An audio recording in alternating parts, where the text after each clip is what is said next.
Hello, and welcome to Soothing Pod's Sleep Stories. Today, we're going to take a relaxing journey of cosmic wonder beyond our atmosphere and deep into our very own solar system. We will dance with the stars and touch the surfaces of distant planets. Before we sail into the magic that is space, let us find comfort in the space we are in, here and now. Lie flat in your bed and allow yourself to sink into the mattress. Isn't it so nice to lie down in a place where you can truly relax? There is nothing to do but allow your body the restful night of sleep that it deserves. With every breath you take, imagine your body becoming weightless, like an astronaut in space. Picture all the tension and pressure melting away from your muscles. Imagine the muscles in your neck relaxing. Feel the instant relief that washes over you as those muscles sink into the plush pillow underneath you. Now, picture yourself floating above the bed effortlessly, your back and shoulders fully unwinding and giving you a wonderful sense of relief. As I begin my story and we sail through space, carry this weightless feeling with you and find comfort in it. Your body deserves to feel complete and total relaxation, and tonight, that is possible. Now that we have taken a moment to unwind, let us begin our exploration into our cosmic backyard. Imagine yourself in a small, cozy pod. You're laying on a plush mattress, so comfortable and inviting that you feel as though you are being cradled by a cloud. The pod is full of soft, warm fabrics and touches of deep mahogany wood that almost make you feel as though you are in a cozy cabin on a cool winter day. Above you, the vines of several leafy plants all entwine with one another, painting the ceiling in wonderful shades of green, a mosaic of nature before your very eyes. But to the right of you, the real beauty can be found. There is a curved window that spans the entire pod, from the floor to the ceiling. Beyond the window, you see it, a blue sphere in a sea of inky black sky. It is impossibly beautiful, spinning ever so slowly, like a living marble, crisscrossed with swirls of white and puffs of cottony clouds. In the midst of all the blue, there is a collage of colors, the vibrant greens of the Brazilian rainforest, the rusty reds of African deserts, the sepia mountaintops that somehow seem so small now. This is our home, and from here, it is almost more beautiful than it has ever been on the surface. You're hovering hundreds of miles above Africa, watching in wonder as nightfall sweeps across this perfect little globe. You can see historic cities across Russia, India, and China come to life with lights.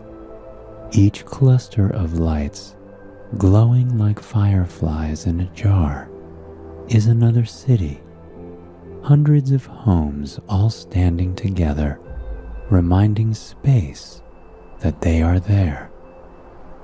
In the sunlight, you can see a world that looks entirely different.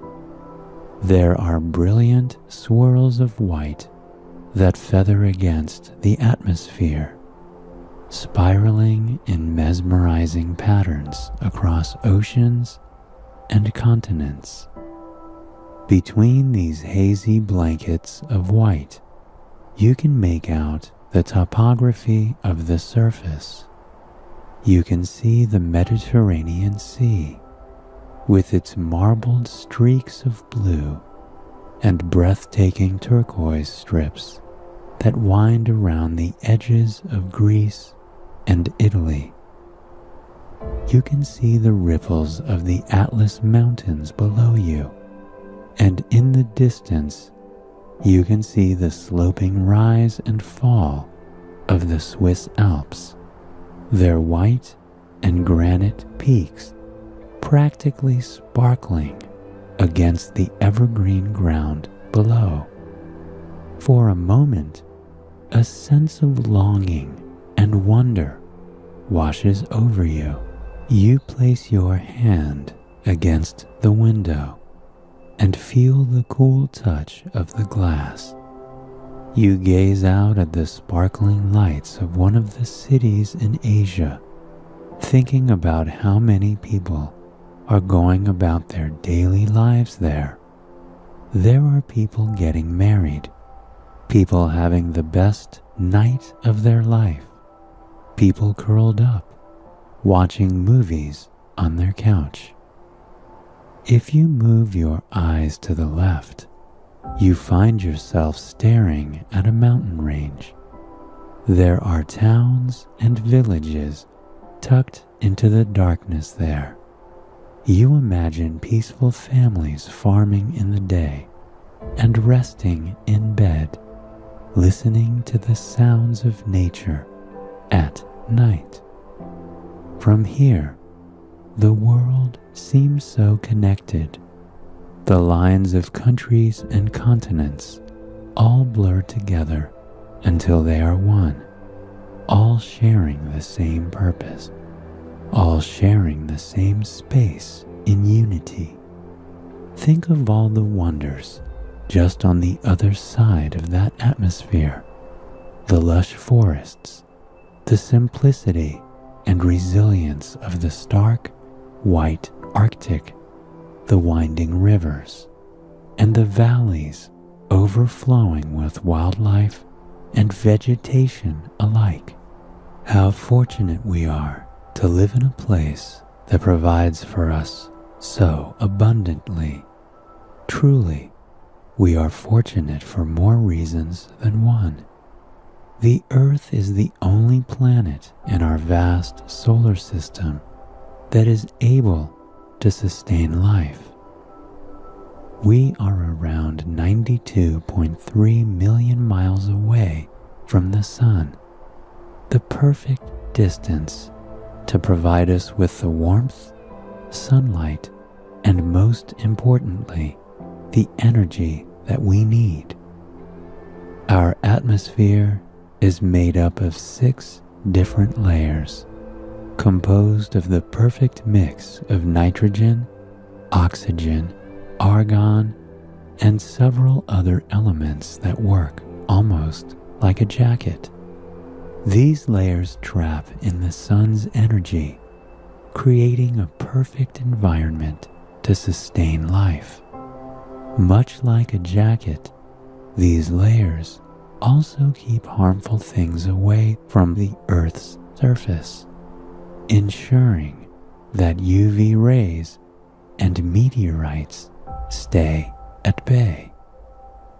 Every element of the Earth is in serendipitous union with one another. The atmosphere keeps us protected and creates a habitat where plants, animals, and microorganisms can live with everything they need. The plants, animals, and microorganisms in turn help one another thrive. From plants providing us with oxygen to animals pollinating the land and keeping the delicate balance of our forests stable. There is a beautiful harmony happening all around us. Even with that harmony, even as we enjoy the bounty of our stunning planet, we still find ourselves looking up for answers, looking up for more. As we lay in the cool grass on a summer day, or stare up at the sky after a night downtown, or even take a simple peek out our window, we are mesmerized by the stars, and we always have been. Astronomy is the oldest of the natural sciences, dating back to antiquity. For thousands of years, humans and their ancestors have sat around crackling fires and looked up at the sky in wonder. There are cave drawings from the Paleolithic area depicting stars, and temples dedicated to the sun and stars that are peppered all over the world, from Central America to the Middle East. There is comfort in our ancestral, innate desire to dream about what is beyond our own planet. That is why tonight we will venture into the far reaches of our solar system to truly see its beauty, mystery, and allure. Our journey begins far, far away from Earth, 67.8 million miles away to be precise. Here, you find yourself floating peacefully beside Mercury, the closest planet to the Sun. The Sun shines to the left of you, a massive ball of hydrogen and helium that has been providing energy and light to the universe for 4.6 billion years. From here, it looks like nothing but a bright white light, a lamp hanging over the room that is our universe. It shines brightly, defiantly, almost against the black expanse of space. It is this light, this power and energy emanating from a star that provides us with everything we need to survive. And Mercury receives that energy as well. You glance down to the surface of Mercury and see a silvery gray planet. It almost looks like our moon and is, in fact, nearly the same size as Earth's moon. Mercury is a planet whose beauty can be found in the textures that rise and fall across its rocky surface. Every mile brings with it a new shade of silver, a new topography, a new cluster of landmarks. You float ever so slowly over this planet of mountains and valleys and craters. There are deep, bowl-like circles imprinted into the gray surface of Mercury.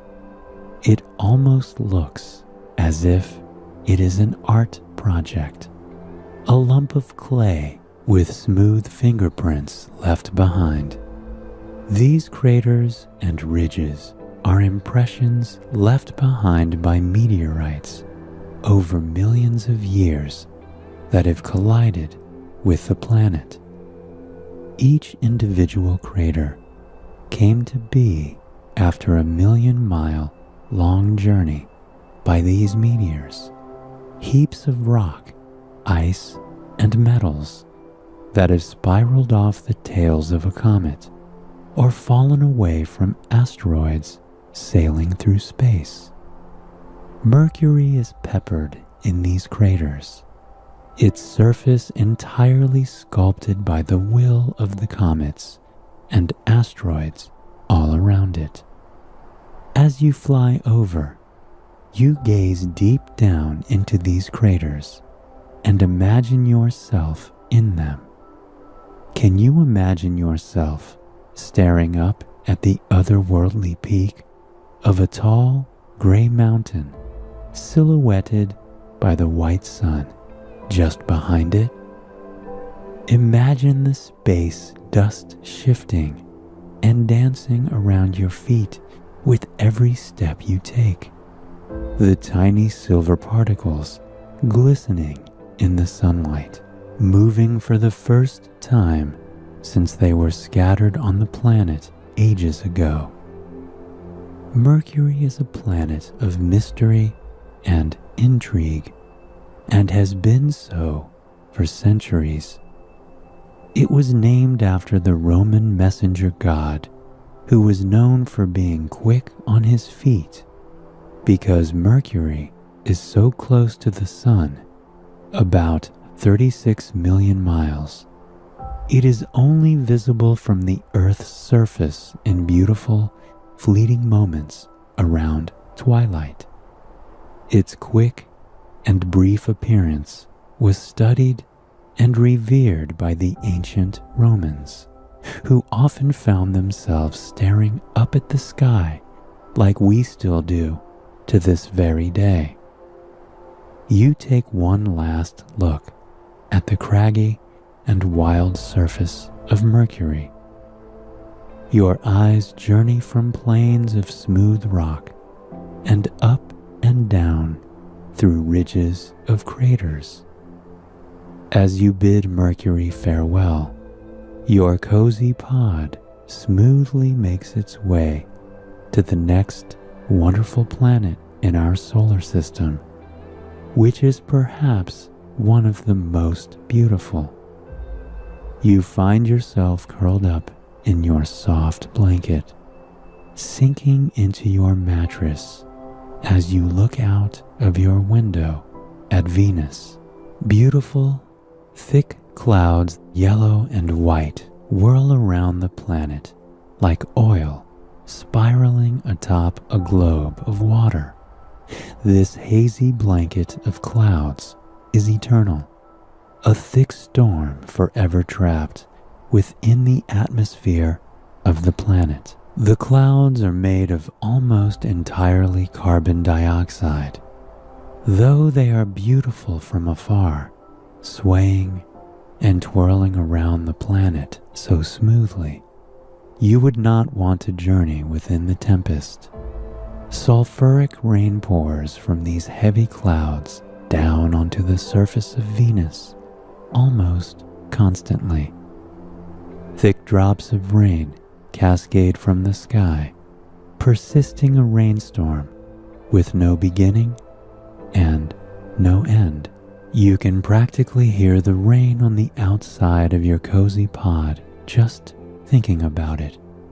You listen closely and imagine each individual drop dancing across the roof and splitting until they begin to cascade down the window.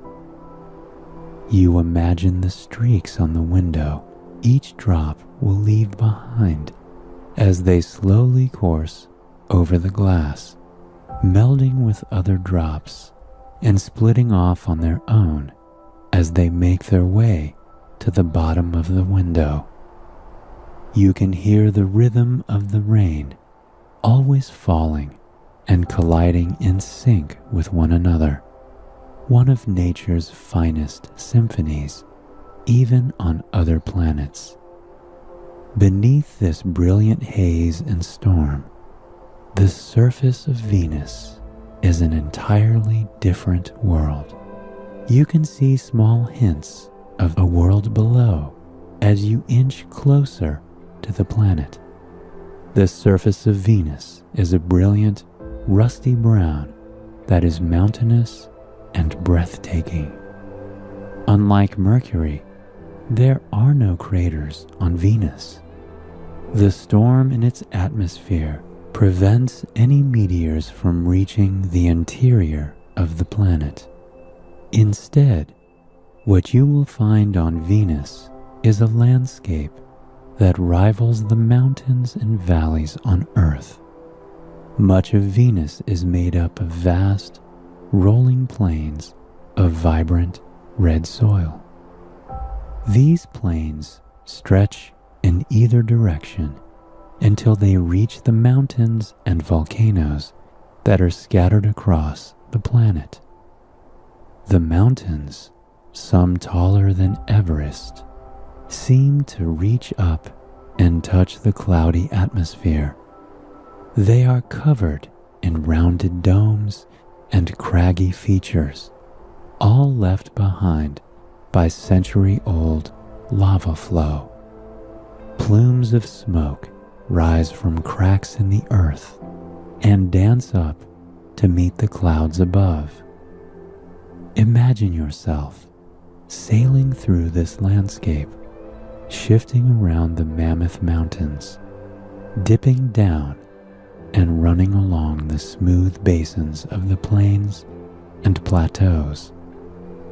Safe and comfortable inside your pod, you are not exposed to the true elements that affect Venus's surface. Because the clouds in Venus's atmosphere are so thick, heat is trapped on the planet. During the day, temperatures can reach 800 degrees, making Venus the hottest planet in the solar system, even though it is not the closest to the Sun. We pull back from the surface of Venus and look, once again, at the brilliant atmosphere of the planet. The shades of white and yellow all flow independent of one another, floating around the globe in what looks like beautiful brush strokes. But there are a few dark spots to be found within those gossamers of color. These dark spots are chemically composed to absorb the UV light emitted from the sun, and some scientists believe they could be proof that microbial life exists on Venus. For a moment, consider how captivating the thought of life on Venus is. Imagine the microbial life shifting and surviving in the cosmic stew that is Venus's atmosphere. Venus has been a planet full of wonder since it was first discovered. Because of the makeup of the atmosphere on Venus, the planet reflects most of the light the sun provides for it. This allows Venus to be visible from Earth, resembling an incredibly bright star. It is also the origin of its namesake, the Roman goddess of beauty. It's hard to imagine that the very planet we can look up at today was beloved and admired by our ancestors thousands of years ago. We will forever be connected to those we have left behind by the stars that hover just above us. You look at Venus one final time, taking in the marbled colors and the splendor of its ever-present storm. If we were truly journeying linearly through the planets in our solar system, we would find ourselves at Earth next. However, it is not time for us to journey back home yet. There are miles to explore. There is stardust to entangle ourselves with, and there are other worlds to see.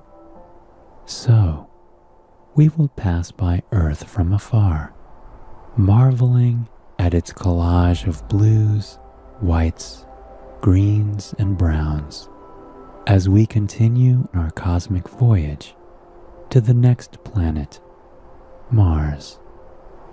Mars is the closest planet to Earth by millions of miles. and many people believe it is close to us in several other ways as well.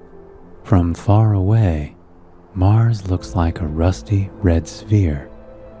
It shines brightly, contrasting with the black backdrop of space. But as your pod inches closer and closer to Mars, an entirely new type of planet reveals itself, a planet of breathtaking landscapes and shades of dark red, orange, and blacks. The reddish hue of Mars was painted across the landscape by a simple chemical reaction. Mars's crust is composed of mainly iron. Over time, that iron reacted with trace amounts of oxygen found in Mars's thin atmosphere. With that simple reaction, Mars was transformed from a gray planet to the stunning red planet it is today. You stare out as the reddish-orange planet comes closer into view. The color alone is marvelous, something that was admired by the Romans years ago, leading them to name the planet after their god of war. But as you near the surface, it becomes clear that nothing on the planet reflects war. It is a world much like our own. There are craggy, rocky cliffs that rise like monoliths from long, windy prairies of red rock. The mountains are mesmerizing, so much like our own that it is almost unreal they can exist in such a foreign place. The mountains have tall peaks of burnt ember-colored stone and ridges that range from crimson to dark, muted brick tones. It isn't just the mountains that seem to reflect the topography of our beloved Earth. As you look over the vast expanse of the planet, you can see what looks like long, winding riverbeds, ravines, and basins. What you are looking at is a planet that has been carved by water over thousands of years. Mars was once home to oceans and rivers and lakes. For a moment, you look in the empty trenches and try to imagine the water coursing through the barren, red landscape. In the large basin below you, there would be an ocean much like our own, its blue water sparkling incandescently against the rusty ground. There would be rivers twisting and turning through the dry riverbeds, floating over rocks and cascading down mountains as misty waterfalls. But for now, Mars is a cold planet with no rivers or lakes or oceans to speak of. What little water remains on Mars is tucked away in its polar ice caps. Your pod makes its way up to the top of Mars, where one of its polar ice caps can be found. The white ice cap is strewn around the top of the planet in large ripples. Rounded arcs of Mars's red rocks pop out of the ice, reminiscent of the smooth rocks atop Everest. The swirling design of the ice caps is spellbinding, tumbling out from the center like a hypnosis spiral. The more you stare into it, the heavier your eyes feel, and the more the mattress underneath you cradles your relaxed body. The ice caps on Mars are composed of mainly ice and carbon dioxide ice, also known as dry ice. Night begins to fall on Mars as you float effortlessly around the polar ice caps and mountains. You gaze up at the sky where you see large, puffy flakes of snow. After sunset in the Martian night, ice droplets in the atmosphere cool rapidly, creating strong downward currents. These currents pull these cooled ice droplets towards the surface, creating microbursts of snow. The snow flurries above your head, cascading through the air, almost identical to a snowstorm on our home planet. You focus on one specific snowflake as it twists and twirls its way down, down, down, closer and closer to the ember red surface of the planet. Only the snowflake doesn't make it. Snow rarely settles on the planet, but it falls from the atmosphere quite often. As swiftly as it began, the microburst has stopped, and only clouds in the atmosphere remain. There are many reasons scientists look to Mars with hope for humanity's future. The red soil and craggy peaks are a near reflection of the mountainous plains in Utah or Nevada. And though the climate of Mars is dry and cold, there is potential that can be found across the landscape. You begin to pull away from Mars. You watch as the mountains and valleys fade to nothing but swaths of color traced along a red backdrop. Still buzzing from Mars's wonder, you pull your blankets tight around you as you begin the journey to the next planet in our solar system. And this planet is one that is a challenge to miss. You see it from a distance as an odd, reddish, sand-colored orb.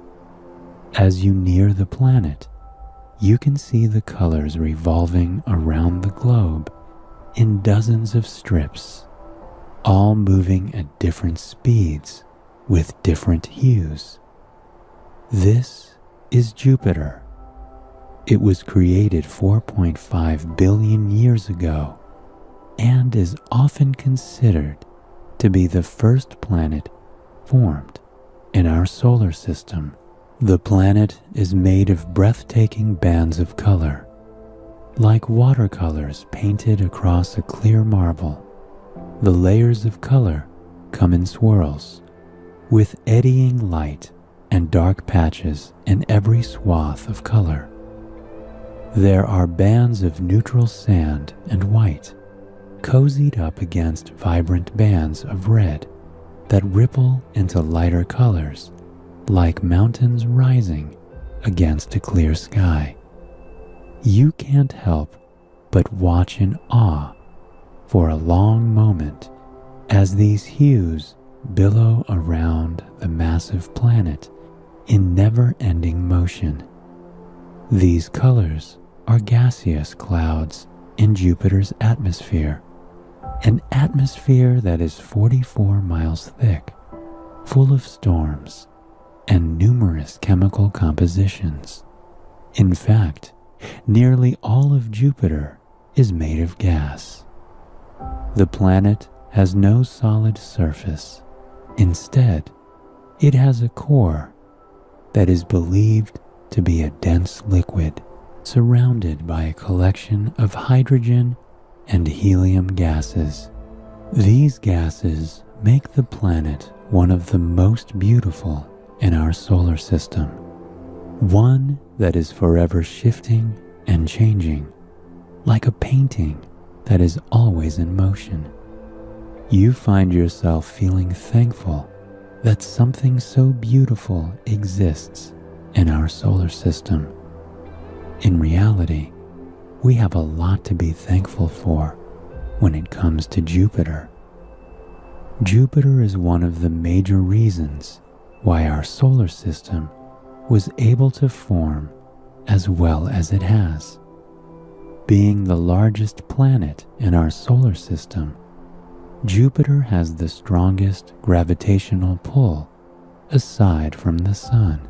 This means many asteroids and meteors that may have damaged other planets were instead pulled towards Jupiter. Jupiter is, in a way, Earth's shield, and we should feel comforted knowing that it is protecting us, even though it is millions of miles away. Named after the king of the Roman gods, Jupiter has caught the eye of scientists and stargazers around the world, and not just because of the planet alone. Jupiter has 79 known moons. As you pull away from Jupiter in your pod, you can't help but look around at the silver moons orbiting around Jupiter peacefully. There is Io, Ganymede, Callisto, and Europa, known as the Galilean satellites after their discovery by Galileo Galilei all the way back in 1610. But it is Europa that catches your attention the most. Europa is coated in splashes of color. The white surface is lined with cracks of red and blue. It is like a gently cracked egg, with lines trailing down around the edges in long, winding strokes. Europa has an atmosphere mainly composed of oxygen and has a crust made up of ice and water. The lack of craters and mountains on the surface are believed to be because there are oceans under the icy surface of the moon. Many scientists believe that life exists on Europa, far, far away from our home on Earth. For now, that possibility will remain a mystery because there are more planets to explore. From Jupiter, you can already see the glowing rings of Saturn in the distance. And much like Jupiter, Saturn is composed of shades of sand, orange, and brown that whirl around the planet as cosmic storms circle the globe. The most prevalent of Saturn's colors is a stunning gold hue that comes from ammonia crystals in the atmosphere, which create golden clouds. Saturn has no surface and is composed entirely of gases and liquids, like the majority of the outer planets. The pigments of Saturn's clouds are incredible, but it is the rings that draw your attention. The rings are divided into 7 sections, each made of ice and rocks from asteroids, comets, and moons. The rings circle the planet in a blur, each section ranging in opacity from a light golden haze to a thick golden band. These rings are kept in place by several of Saturn's 50 known moons, which are known as shepherding moons. These moons orbit between the rings, using their gravity to keep the rings in their perfect circular shape. As your pod dives through the rings, heading back towards the expanse of space, you look up to see the rings sparkle in the sunlight. The dust particles catch the light, illuminating the sky above you in a rippling pattern of gold and white. We find ourselves nearing the outermost planets, which also happen to be the coldest. Luckily, you are safe and warm in your pod. You nestle further into your blankets as you await the next wonder that will appear outside your window. When you see it, a sense of calm washes over you. Uranus is a blue, ocean-like planet, made primarily of ammonia, ice, and water. The planet shines with ripples of sapphire, azure, and cerulean blue. It looks like the universe's most inviting ocean, a planet that would rival even the finest fairy tale sea. You imagine yourself floating peacefully through tropical waves in an ocean of sparkling blue. You can nearly feel water brushing against your skin, the rhythm of the sea lulling you towards a restful sleep. But you will not find that comfortable ocean swim on Uranus, even if it looks like a magical place.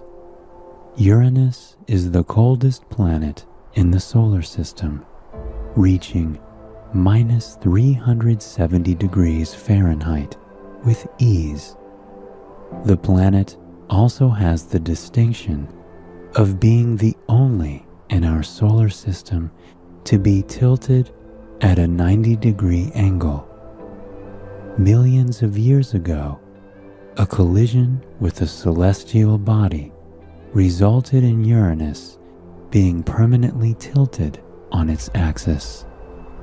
Even its brilliant blue rings, all 13 of them, orbit around Uranus vertically rather than horizontally.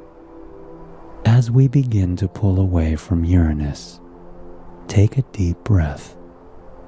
Our journey through the solar system has been long and relaxing, and we are nearing the final planet on our trip tonight.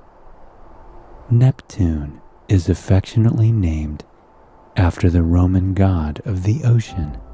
As the massive planet comes into view, it becomes incredibly clear how aptly named this celestial body is. Neptune looks like a globe encased by a vast, spinning ocean. Gossamers of white and light blue clouds wave against a dark blue planet. It is truly like looking at the Earth's oceans from space. The light and dark shades fade seamlessly into one another. The atmosphere whips up storms unlike any other in the universe, reaching speeds of up to 1,200 miles per hour. These storms eternally circle around the distant planet. In Neptune's atmosphere, one large moon shines brighter than all the rest. Triton, Neptune's largest moon, has a surface of condensed nitrogen that is so cold it is a frost, giving the planet a reflective, icy sheen.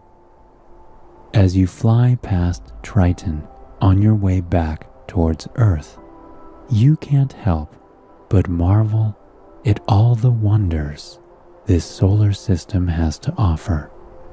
From hot, arid planets composed of red rocks to icy moons covered in frost, the universe is a place of extremes and mystery. You curl up tighter in your bed as the planets pass before your eyes. You float by Uranus, Saturn, Jupiter, and Mars until you find yourself heading towards Earth. The familiar blues, greens, and whites put your heart and mind at ease. To live on a planet so incredible in a universe so vast is one of the biggest blessings. As your pod comes in for a gentle landing and the mountains, rivers, and oceans inch closer and closer towards you, you feel your eyes growing heavy.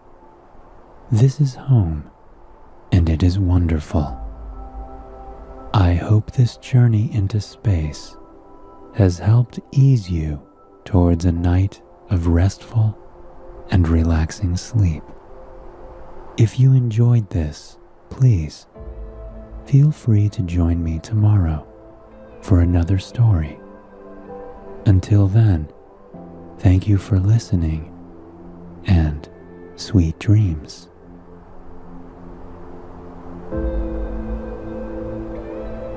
Hello, and welcome to Soothing Pod Sleep Stories.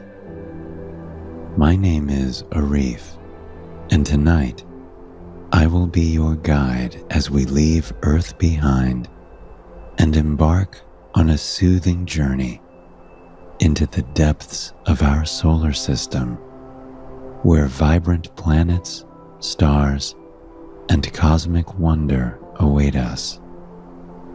Before we begin, however, let us take a moment to relax and find comfort in the space that we are in. Allow your body to relax into the mattress in your usual sleeping position. Take a second to really appreciate the feeling of your body sinking down, down, down, down into the mattress below you, cradling you.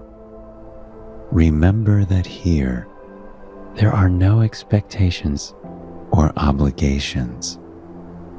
All you have to do now is simply listen to the sound of my voice and allow your body to do what it naturally does.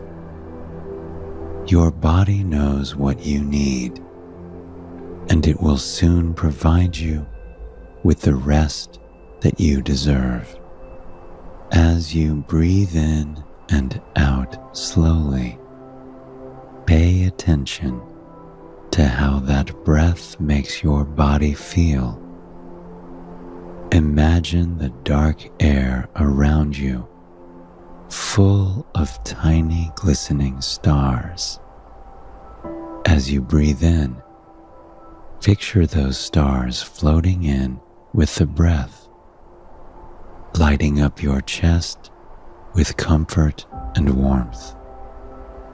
Notice how the stars glow brighter in your chest as the air provides your body with nourishment, allowing your muscles to relax.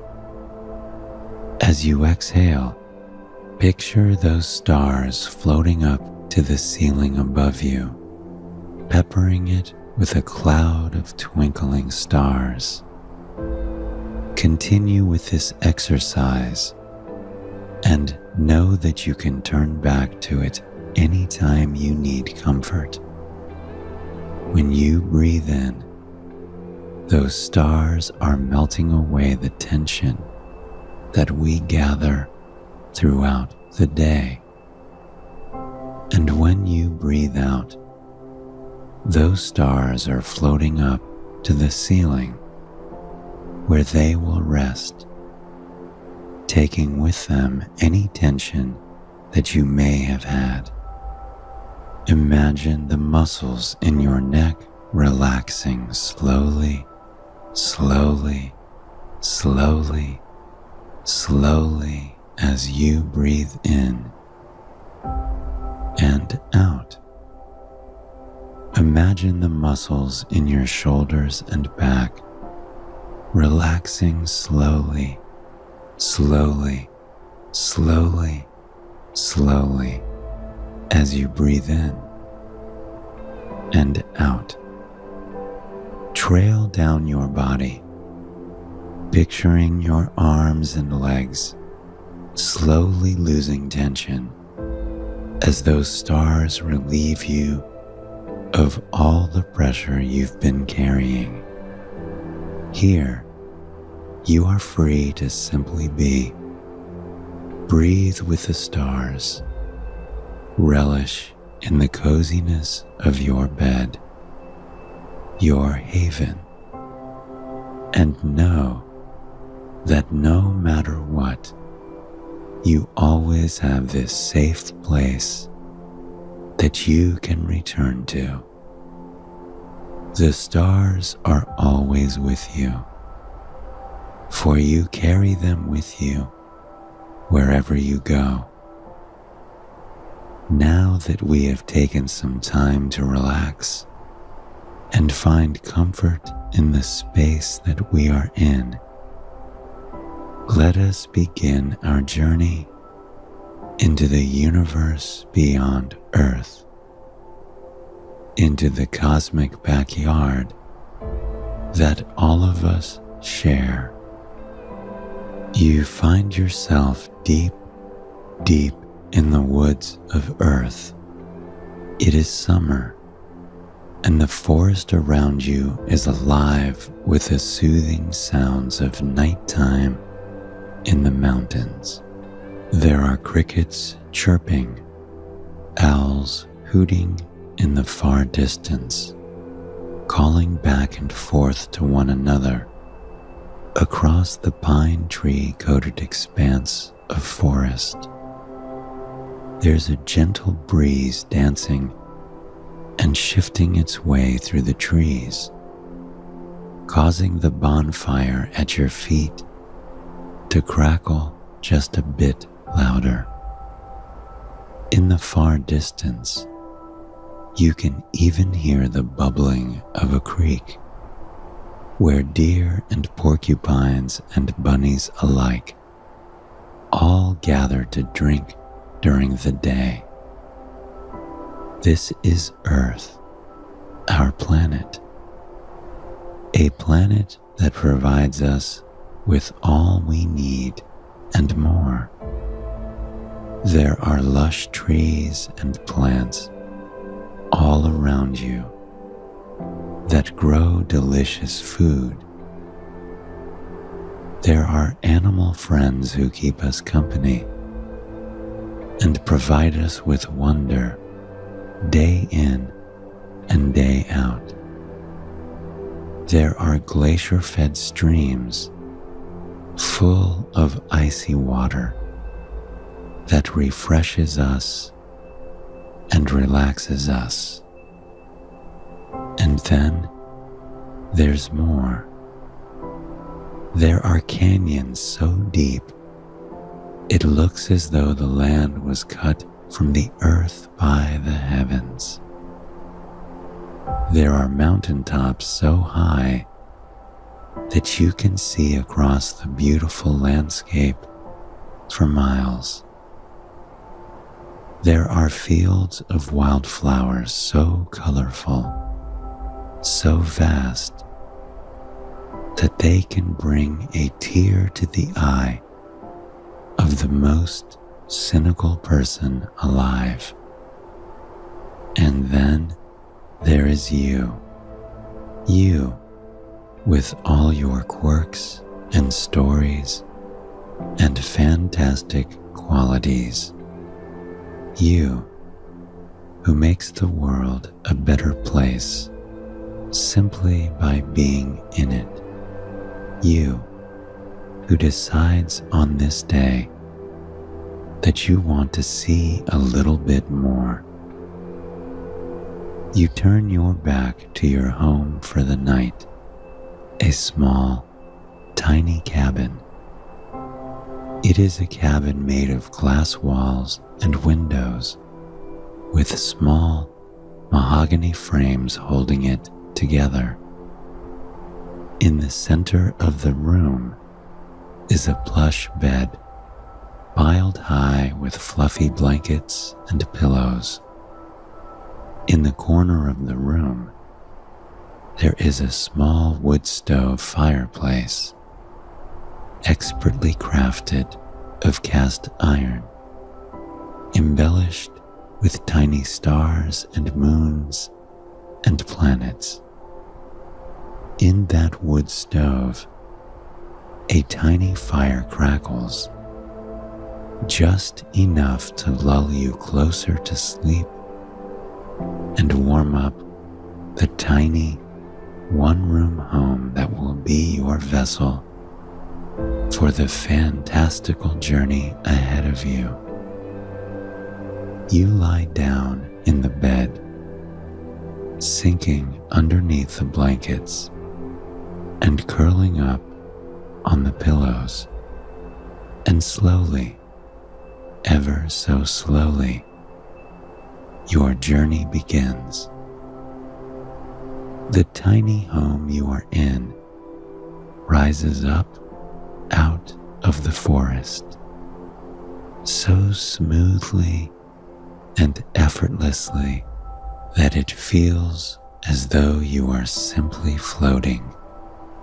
You press up and up and up and up, rising higher and higher above the forest. As you lounge comfortably in bed, watching the landscape transform below you.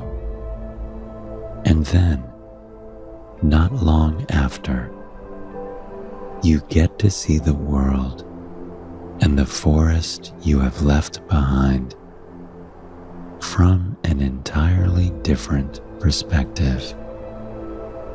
To the side of you, Earth is suspended in an ocean of inky blackness. It is a sphere of blue and green, painted with swaths of fluffy white clouds that swirl and ghost across the vibrant landscape.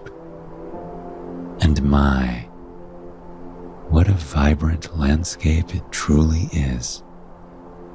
Those mountains that seemed so large only moments ago are now mere paint strokes of sepia tones across the land, catching the rays of the sun with a brilliant contrast. There are breathtaking swaths of emerald, sage, and evergreen, forests in Russia, Brazil, and Canada, all flourishing with their own species, their own trees, their own climate, thousands of miles apart. There's the red of the Gobi Desert in Mongolia and the expansive outback of Australia.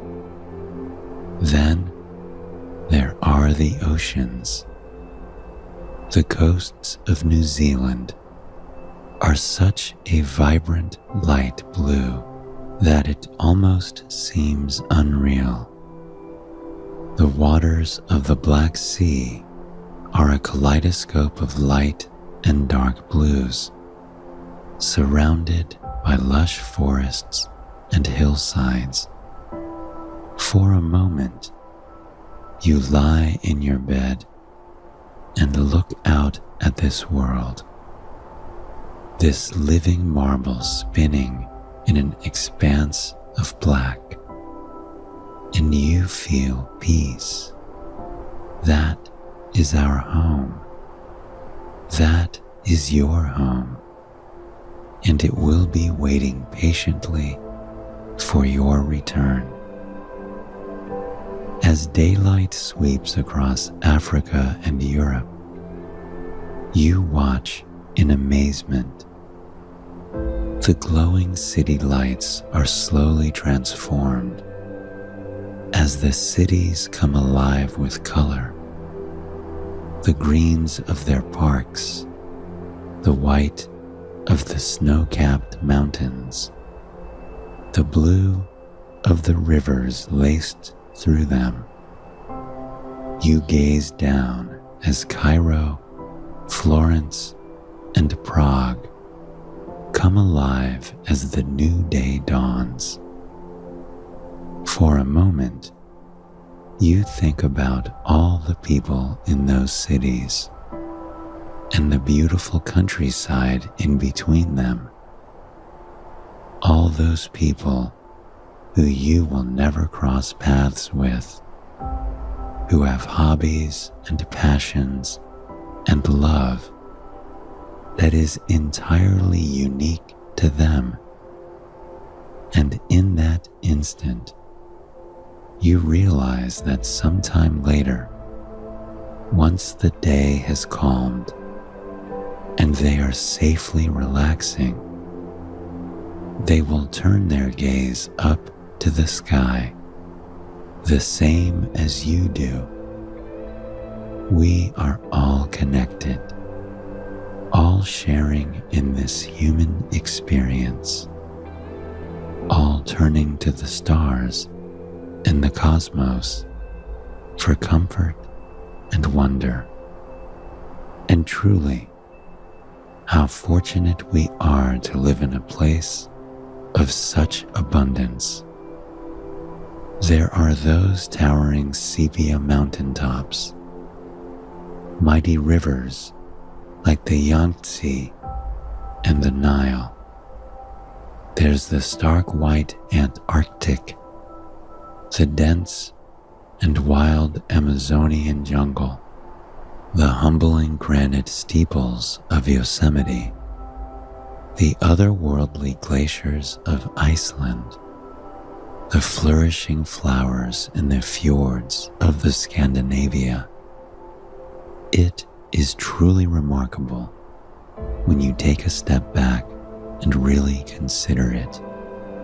And yet, even as we thrive with the abundance the beautiful world has provided us with, we find ourselves gazing up into the inky black sky, looking for answers to questions we don't even know how to ask. We find ourselves looking up to find our place in the world and find our world's place in the universe. And in this, we are not alone. Our ancestors have been looking up to the stars with that same sentimentality, that same desire for more answers since the very beginning of time. Temples dedicated to the stars and the stories and answers that can be found within them are peppered around the globe. In caves, drawings dated back to the Paleolithic era show that even the very first humans had a deep admiration for the stars. They sat around crackling fires looking to space, just like we do today, and just like you are now, in your tiny cabin, sitting beside your wood stove as you gaze out over the earth. But to truly understand how fortunate we are to call Earth our home, we must travel to the far reaches of our solar system and see what the other planets look like.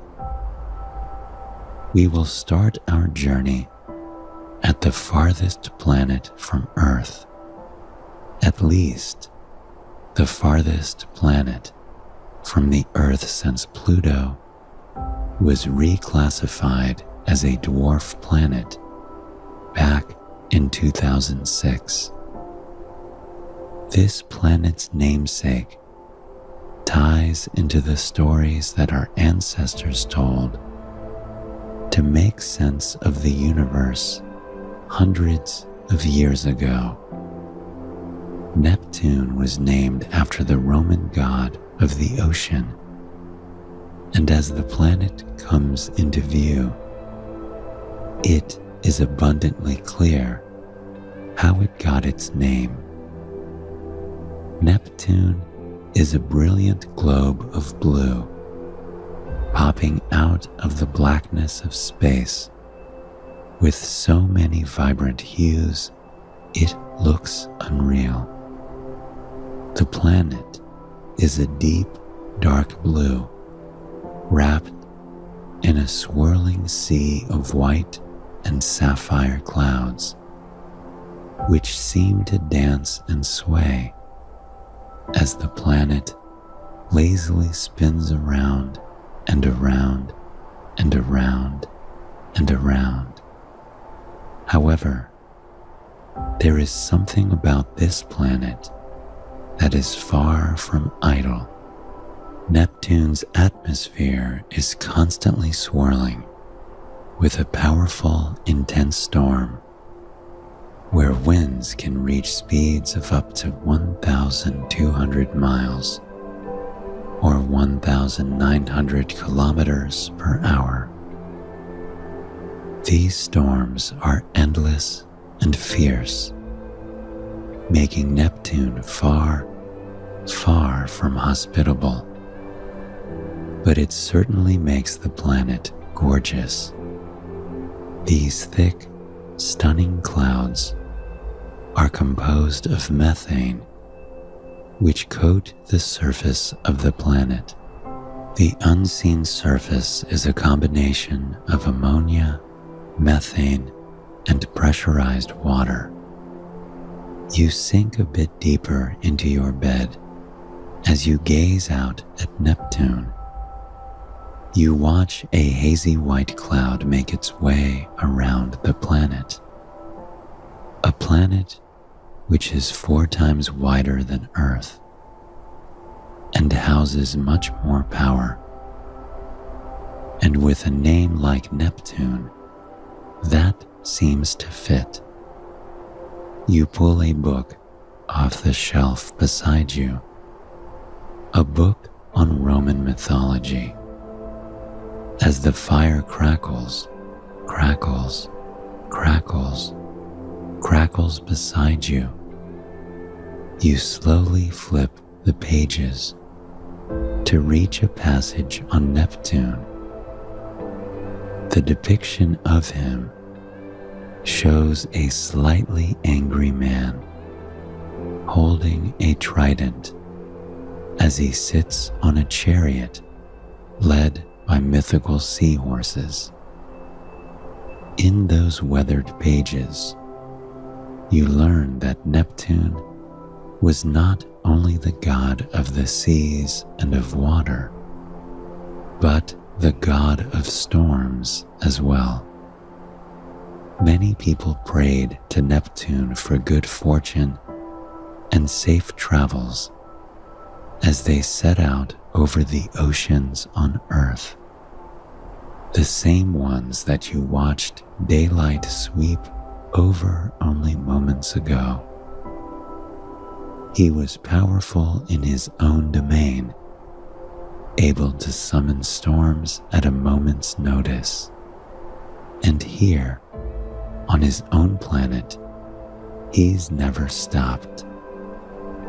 It seems entirely fitting that this planet of pressurized water, this planet that looks like a globe of expansive oceans, would be his namesake.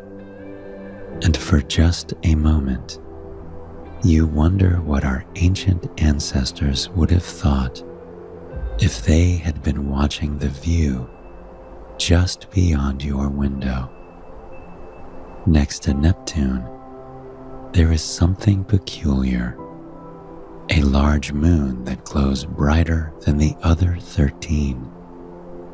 A moon that is so shiny, it looks almost like a star. This moon is named Triton, and it is unique for more reasons than one. It is the only large moon to orbit in the opposite direction of its planet's rotation, known as a retrograde orbit. It is also believed to be what is called a Kuiper Belt object. The Kuiper Belt is a crescent-shaped group of icy bodies that is found near Pluto, far beyond Neptune. It is a region of bits of rock and ice that were left over from our universe's early history.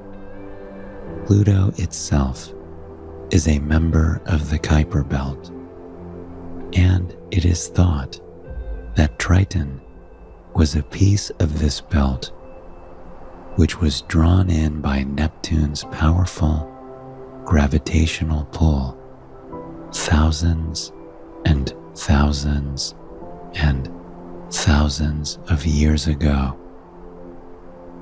That is part of the reason why Triton looks so similar to Pluto. It has a silver surface peppered with icy plains, pits formed by icy lava flows, and mounds. Indeed, there is a lot of ice on Triton. The moon is so cold that its thin atmosphere is almost entirely composed of nitrogen, which condenses as frost on the planet's surface. This frost gives Triton a shiny, otherworldly glow, reflecting around 70% of the sun's rays. And again, its name comes from the mythology of our ancestors, though you won't find anything about it in the Roman mythology book you still have nestled in your arms. Triton is named after the son of Poseidon, the Greek equivalent of Neptune. You tuck your book away and lean back in your bed, truly appreciating the warmth of the wood stove by your feet. Neither Neptune nor Triton would be hospitable. Both have temperatures well below -300 degrees Fahrenheit or -180 degrees Celsius, and surfaces made of gas and ice. You gaze at the wood crackling underneath the orange flames. Wood that you gathered from a pine tree in the woods by the cabin. Wood that the earth provided you with. As you savor the heat pumping out of the tiny, celestially designed wood stove, you feel a newfound appreciation for it. You silently say goodbye to Neptune, Triton, and the other 12 moons as your tiny cabin begins to move once again, crossing the galaxy at lightning speed. And yet, it feels as though you are hardly moving. You are curled up in your soft bed, not jarred by the motion of space gliding past you at all. You watch as stars come and go, as you dip around stray asteroids, making their way through the universe, much like you are now. You take a few deep breaths, truly appreciating where you are, and then you see something in the distance, something growing nearer and nearer and nearer and nearer, yet another globe of blue. Only this time, that globe is tilted on its axis. This planet is Uranus, which is sometimes referred to as the sideways planet. This is because the planet rotates on its side and is the only planet to do so. Millions of years ago, a celestial body collided with Uranus, tilting its axis of rotation. Now, all this time later, the planet is still fixed in that same position as it orbits around the sun and rotates. It also has rings, vibrant blue rings that pop against the dark backdrop of space. These 13 rings rotate vertically rather than horizontally. The only planet to have this distinction. Uranus, much like Neptune, is a globe of blue, which swirls with a mosaic of cerulean, azure, and cyan.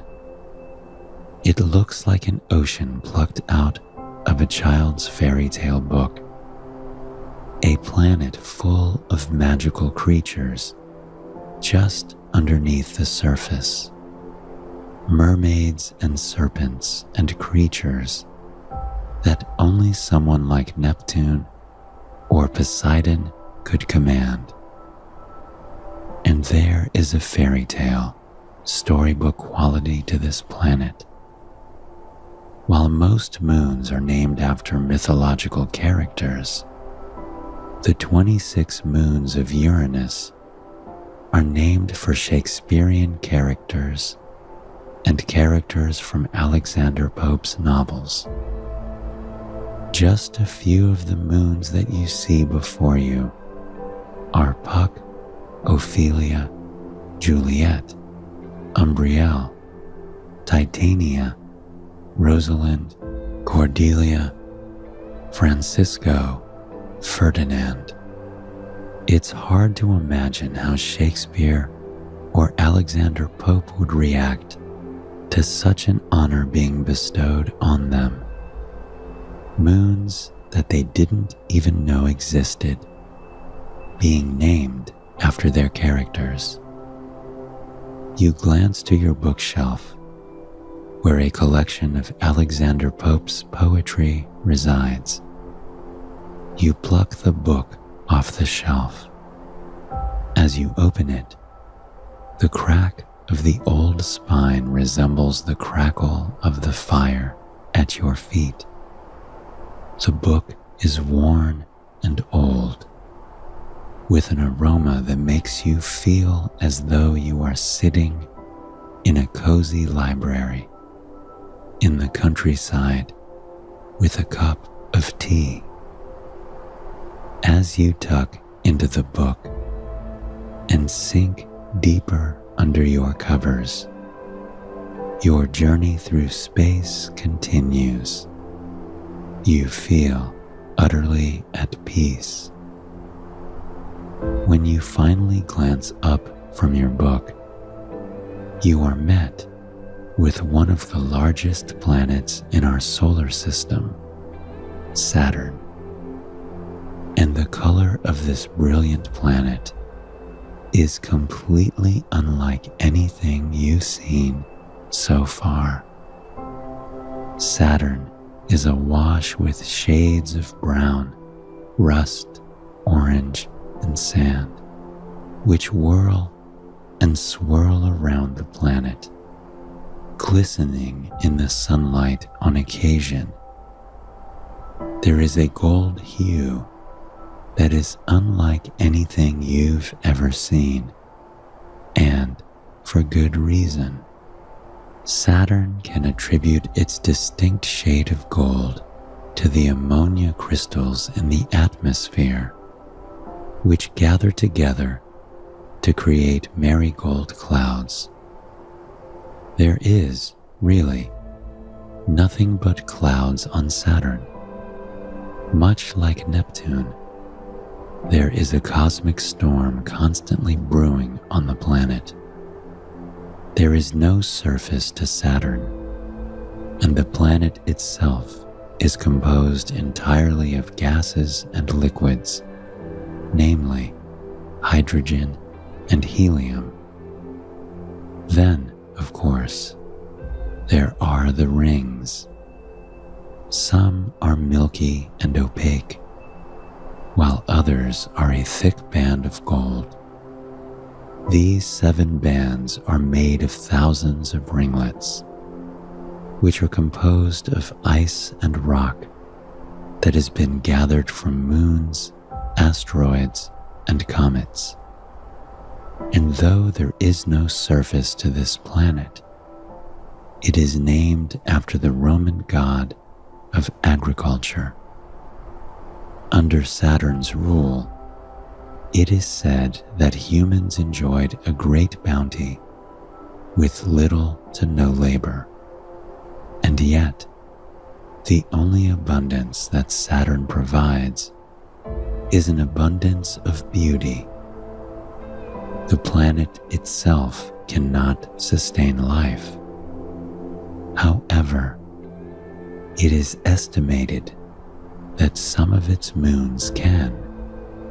Currently, Saturn has 53 confirmed moons and another 29 moons that are awaiting confirmation.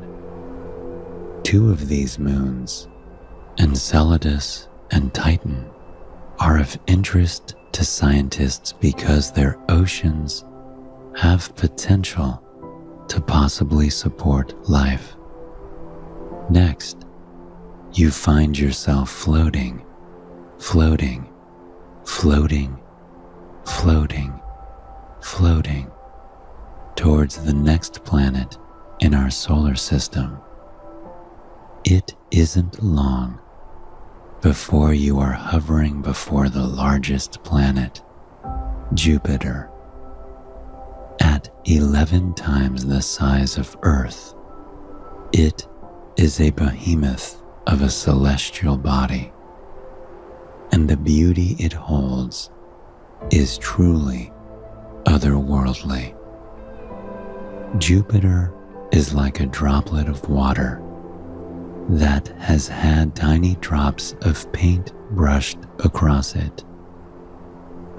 There are bands of red and sand and orange, which all circle around the planet at their own unique speed. These colors swirl with a magical quality, a true mosaic of warm hues, with coruscating light and shadow flickering across it.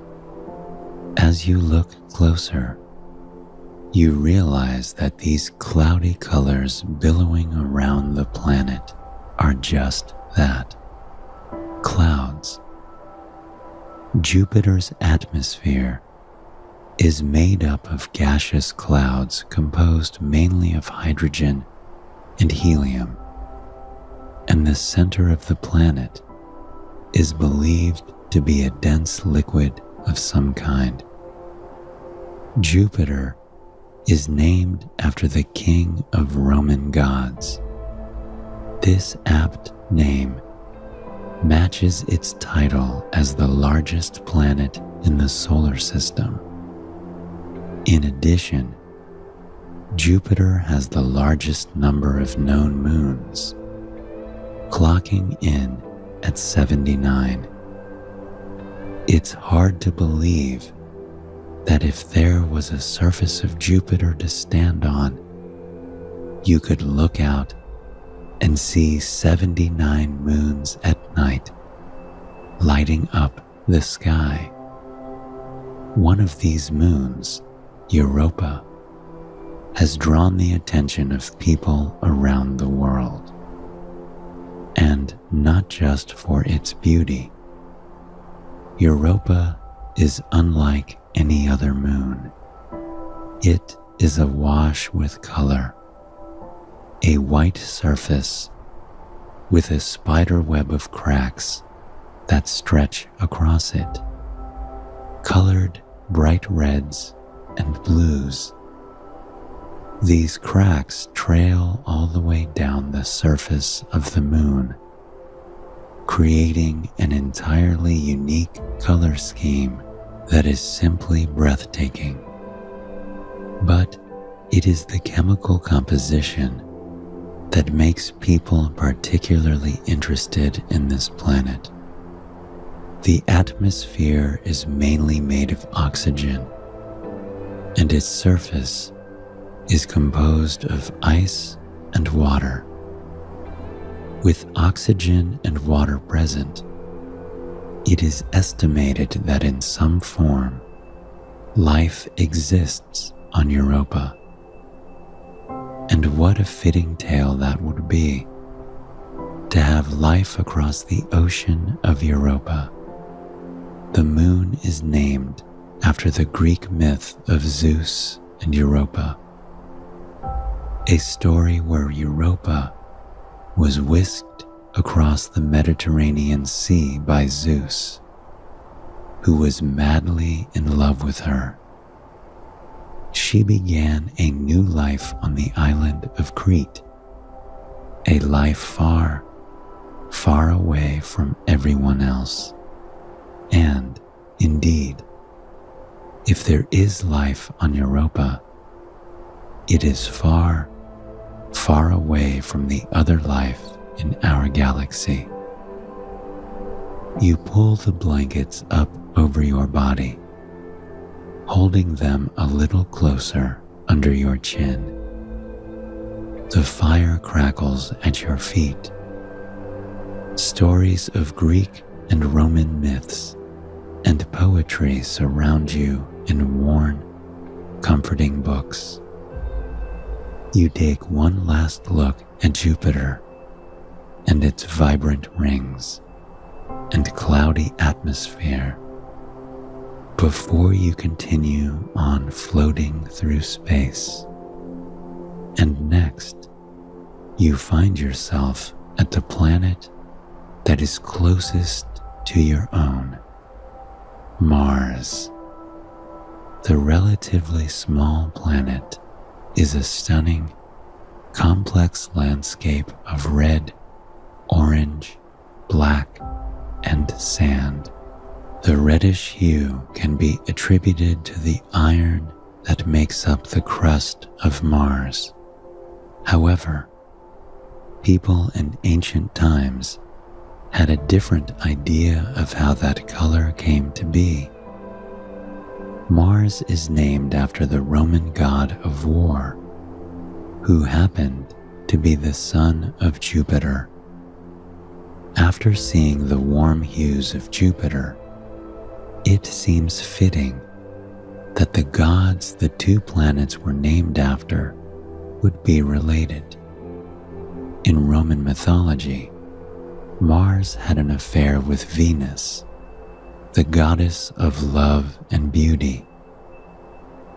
And though we won't be visiting Venus today, there is something rather poetic about the fact that we can see both planets with our naked eye. And as you gaze upon Mars up close with your naked eye, you are astounded by how much it resembles the landscape of Earth, though it is missing the life that we are so fortunate to have. There are rocky cliffs, valleys, and mountains, windswept rust-colored prairies that look as though they've been plucked out of the desert in the southwestern United States. The colors are a range of bright crimson and burnt ember, brilliantly peppered across the land. But the most surprising parts of the planet are the riverbeds and basins that stretch across the landscape. Seeing those types of formations with nothing but stars overhead and Earth in the distance evokes indescribable feelings. Mars was formed by water millions of years ago. There were once lakes, oceans, and rivers, which are now long gone, leaving only an imprint on the planet in their place. You sail over this rocky and magical landscape, floating around the tall peaks and down into the deep canyons. It is hard to imagine that once there could have been life here. The wind whips around you on Mars, kicking up dust clouds. You huddle a little more, scooting closer to that wood stove by your feet. This exploration has been an adventure, a journey that has brought you a new level of appreciation for our universe. But now, there is another planet calling your name. Slowly, you rise from Mars and begin your journey back to Earth. As you grow closer and closer, you can see that a full day has passed on the planet. The day that you observed sweep across Europe and Africa has come to a close, and now all those cities and towns are becoming illuminated as their citizens hunker down for the night in their cozy homes. The greens and blues of your home planet bring you a level of peace you've never experienced. There's a newfound appreciation for this beautiful planet we call home. Out of all the planets you visited today, out of all the moons you passed by, this place right here is the only place where we can comfortably live. As you descend down, down, down to the ground, back to your mountaintop retreat in the woods, you marvel at the world around you, the lush trees, the flourishing meadows, the bubbling streams, something you once took for granted that you no longer will.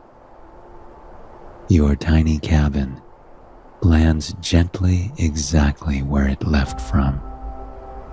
The forest is dark, aside from what is illuminated by the glow of your cabin. You walk to the glass door and slide it open. As the fresh air washes over you, you feel invigorated. You can smell the pines, the lilacs, the lavender, the woody aroma of fallen leaves. It is the smell of home. With the door open and the fragrant, peaceful breeze rolling in, you crawl into bed and pull the covers up around your neck. You find yourself sinking into the mattress as though a weight has been lifted off your shoulders. Slowly, you find yourself falling asleep. You are certain you will have dreams of distant planets, of the marvels that can be found within our mysterious and extraordinary solar system. And now, you gladly welcome them.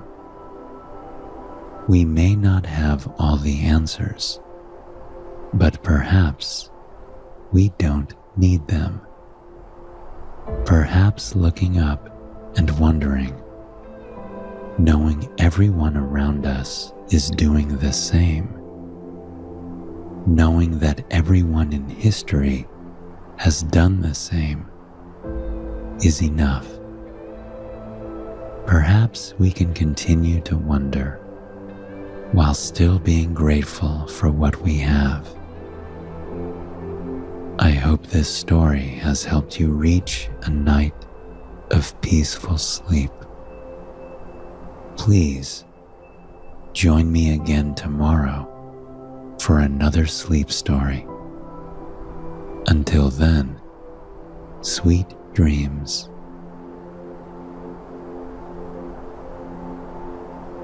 Hello, and welcome to Soothing Pod's Sleep Stories. I am Arif, and if you are here today to listen to a dreamy story that will soothe you and comfort you, you are in the right place. Tonight, we will go on a journey of discovery and wonder, where we will take a closer look at the universe, our beautiful planet, and all the things within it. Before we begin, let us take a moment to find peace and comfort in the space we are in. Close your eyes gently. Take a deep breath in as you allow your body to fully relax into the mattress. This space you are in, this comfortable bed in this cozy room, is a safe place. There are no expectations here, no things to do but allow yourself the rest that you deserve. Imagine the room around you full of a glowing golden light. The light is warm, turning the room into an oasis. With each breath you take, imagine that golden light filling your lungs.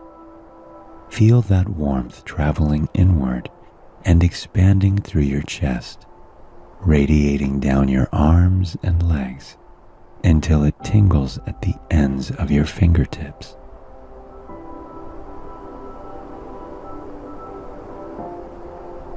Imagine more and more of that golden light entering your lungs. As the warmth expands, feel the tension in your body unravel. Your shoulders, back, wrists, and neck are beginning to relax and allow the mattress to fully cradle them. With every exhale, feel the tension truly leaving your body and dissipating into the air, leaving behind nothing but that soothing feeling of calm. As I begin my story and we begin our journey together, carry that light within you. With every breath, feel the golden light radiating inside you more and more. Now that we are cozy and relaxed, let us begin. It was a cool summer night on the coast of New England. A slight chilly breeze tickled the air, shimmying in the open windows of cottage summer homes and billowing the stark white curtains around. The crickets and peepers sang their song to the universe, creating a marvelous soundscape to lull the world to sleep. Except someone wasn't asleep. Ruby, an 8-year-old girl, lay awake in her soft, twin-sized bed. She rolled around in the crisp linen sheets, feeling that gentle breeze brush against her red-tinged cheeks. There was an energy in the air that beckoned to her, inviting her to explore the world in the moonlight. Ruby knew there were mountains, valleys, and rivers to explore. Why, this time of night, there would even be fireflies dancing across the black night sky. There was magic just outside her window, and she wanted desperately to slink outside and experience it for herself. But there was something else calling to her. She heard it, softly at first, so faint she wasn't entirely sure if she had heard it at all. It sounded almost like a crackling fire. She could practically picture the embers cascading down, down, down to the ashy ground, mingling with the remnants of yesterday's fire. Ruby slowly sat up in her bed, her feet dangling inches above the worn hardwood floor. She reached under her pillow and pulled out Softy, a plush stuffed bear with fuzzy brown fur and a lavender scent. She hugged Softy against her chest and breathed in the soothing aroma of the lavender. As she tiptoed into the hall, she heard the noise again, only this time there was another noise alongside it. She slunk into the kitchen, navigating down the hall using nothing but slivers of moonlight that filtered in through the wide-open windows. Sitting beside the stove, there was a sleek, black tea kettle.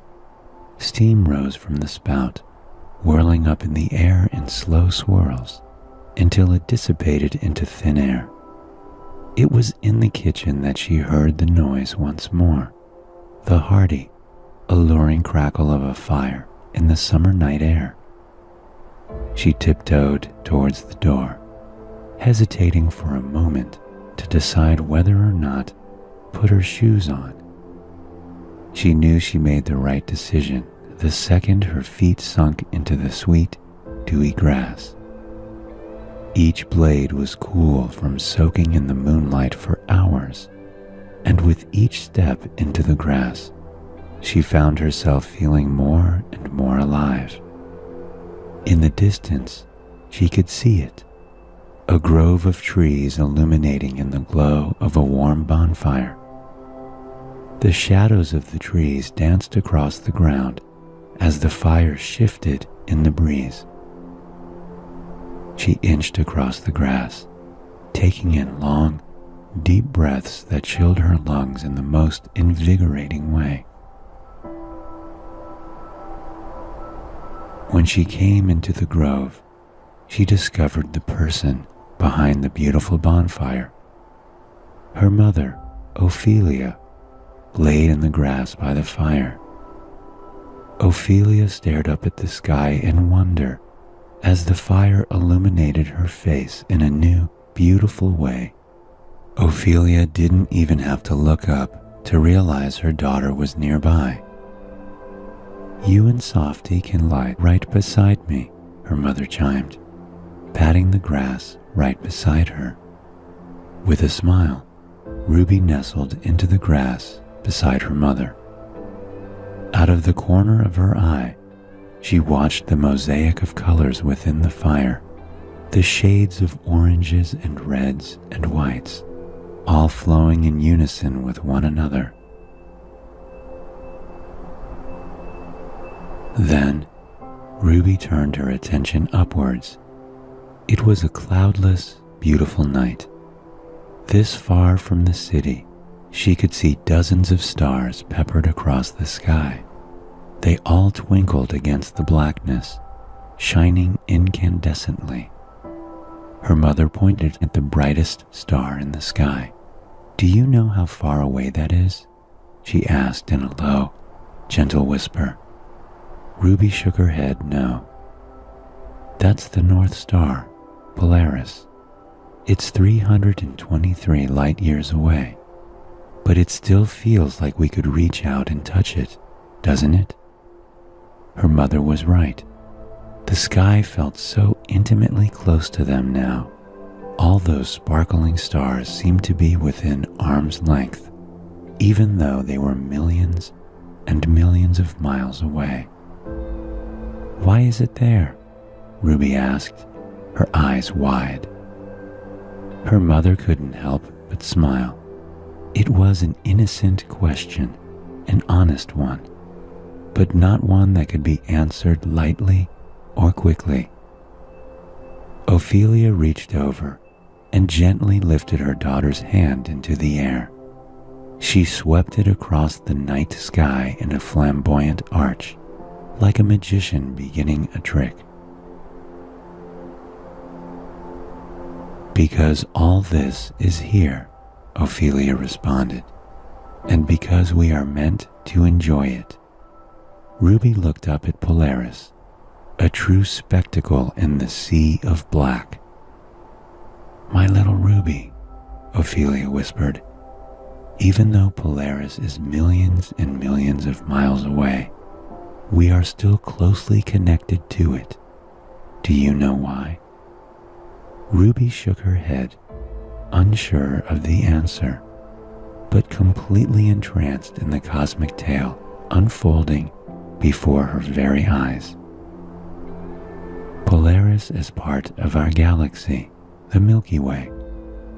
The Milky Way is a beautiful spiral of stars, planets, gases, and asteroids. We're on the outside edge of the Milky Way, but everything we see before us is part of the very same community as we are. We're all bound together by gravity, surrounded by millions of miles of stardust and cosmic wonder. Ruby's eyes stayed glued to those Milky Way stars. We're in one galaxy, in an expansive universe, set out on a tiny arm, tucked within a solar system. In that solar system, we orbit around a massive star that is at just the right distance to give us everything we need. The sun makes the grass underneath us and the trees above us green, and then those beautiful plants give us the cool night air that's filling our lungs right now, Ophelia chimed. Do you see how we're all connected? Ruby nodded slowly. She found her hands running through the grass around her, tangling up in every leaf. Because of the sun and the Milky Way, we can tell each other stories, just like our ancestors have for centuries. They used to gather around fires and tried to make sense of the world, just like we are now. Ophelia pointed to Polaris again and traced her finger down, down, down, until she outlined the Big Dipper. Ruby's eyes traveled across the sky, tracing invisible lines between the constellations. Polaris and Ursa Minor, the constellation it is part of, have been there for us since the very beginning. Mothers and daughters, just like you and I, laid around crackling fires thousands of years ago and talked about this very same thing. Ophelia turned on her side as she spoke to her daughter. In ancient times, Ursa Minor was called the Wagon of Heaven. It has been in every culture throughout history, guiding people north and helping them tell mythological tales of Zeus, of fire, and even of dragons. Ruby's lips turned into a smile of awe and wonder. People used to talk about them, just like us? She asked, pulling Softy closer against her chest. People all over the world, kings and queens, used to look up at these very same stars from their thrones. Cavemen used to paint their walls in the moonlight with portraits of stars. Pirates and sailors and explorers used to pull out their copper telescopes while they crossed the sea, then gazed through their spyglass and used these very same stars to guide them home or to foreign lands. Civilizations all over the world used the stars to create calendars and tell fortunes and guide their decisions for their entire lives. My dear child, people have always talked about the stars, and they always will. Ruby felt a honey-like warmth move its way through her body, starting in the center of her chest and then traveling slowly down her spine, her arms, her legs, tracing through her veins until it reached the very ends of her fingers and toes. And it isn't just the past that the stars and the universe connect us to, Ruby. It's everywhere on this planet, Ophelia continued. Right now, imagine a girl just about your age playing on a beach all the way down in Florida, or even in Brazil. Imagine an elderly woman looking up at the sky from her cottage in the Patagonian mountains. As her mother said it, Ruby closed her eyes. She could practically see a girl dancing on a white sand beach in Florida, dipping her toes in the water as palm trees swayed overhead. The stars and the moon were reflected on the ocean, lighting each wave in a subtle glow. Then, she pictured the woman in the Patagonian mountains.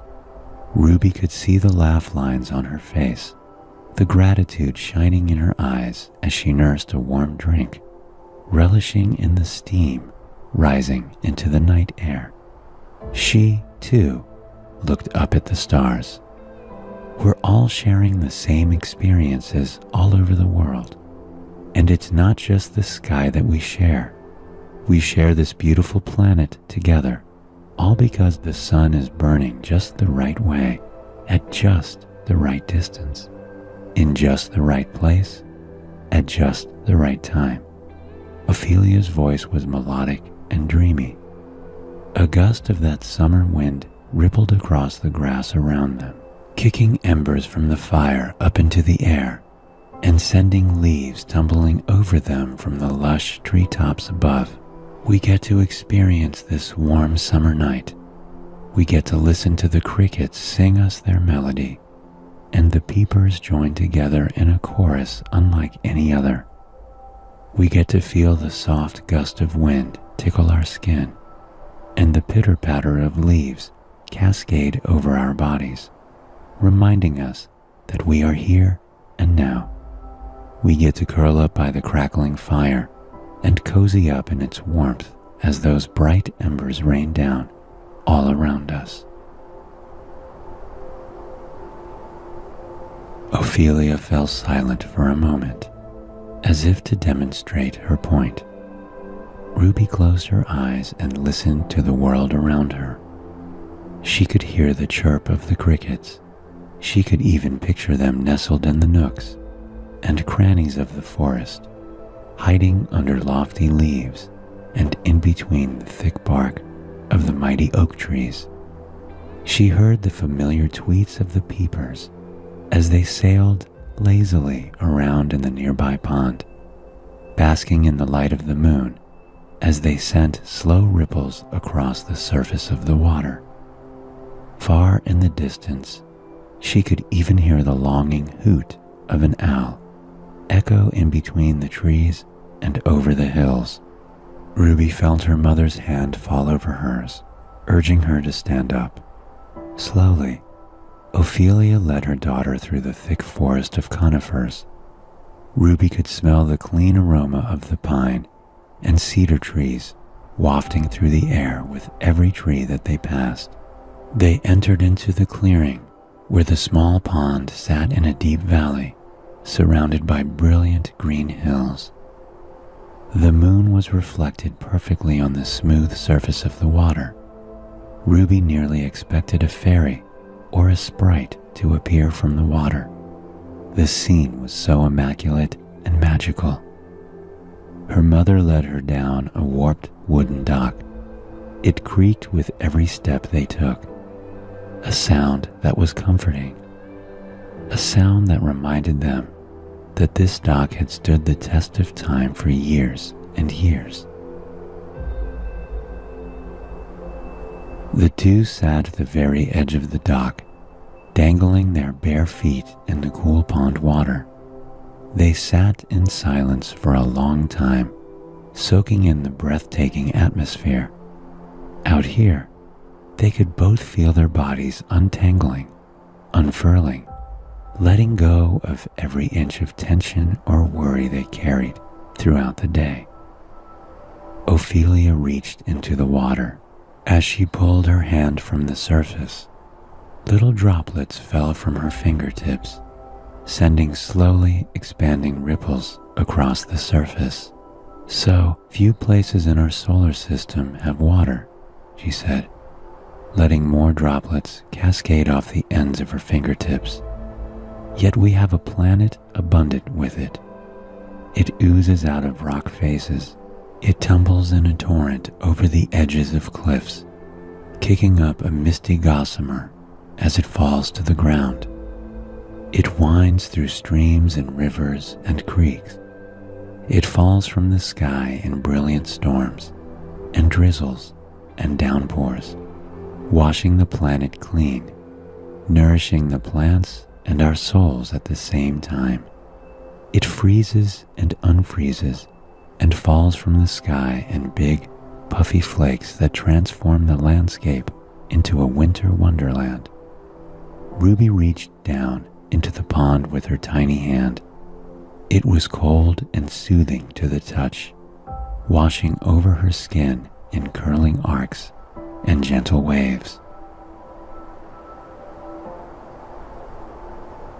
Think about the different shades of water, the shallow turquoise waves that encircle the Caribbean islands, just translucent enough for you to see the coral reefs teeming with life below the surface, the blue-green current of the winding rivers in Utah that have worked for thousands of years to carve their way through the rust-colored, iron-rich canyons and mountains, the prismatic hues of thermal pools steaming against an evergreen landscape in Yellowstone, the fluorescent pink waves of Lake Retba in Senegal, the bright blue, glassy surface of Lake Louise in Alberta, surrounded on all sides by massive craggy peaks, the pale white mist of Angel Falls that fills the air as the waterfall tumbles to the ground 3,000 feet below.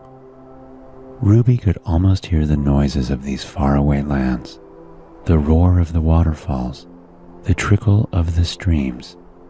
If she focused hard enough, she could feel the mist of Angel Falls washing over her, or the gentle current of the river in Zion tugging at her feet. Ophelia pulled a cattail from the bed of the lake and tickled the end of her daughter's nose. The water all around the world gives life and nutrients to the plants around us. It nurtures the stark white birch trees in Alaska and the sky-high sequoias in Yosemite National Park. It brings life to the fragrant purple fields of lavender that stretch to the horizon in Provence, France. It provides a safe home for pale pink lotus flowers to blossom in the marshes of China and India.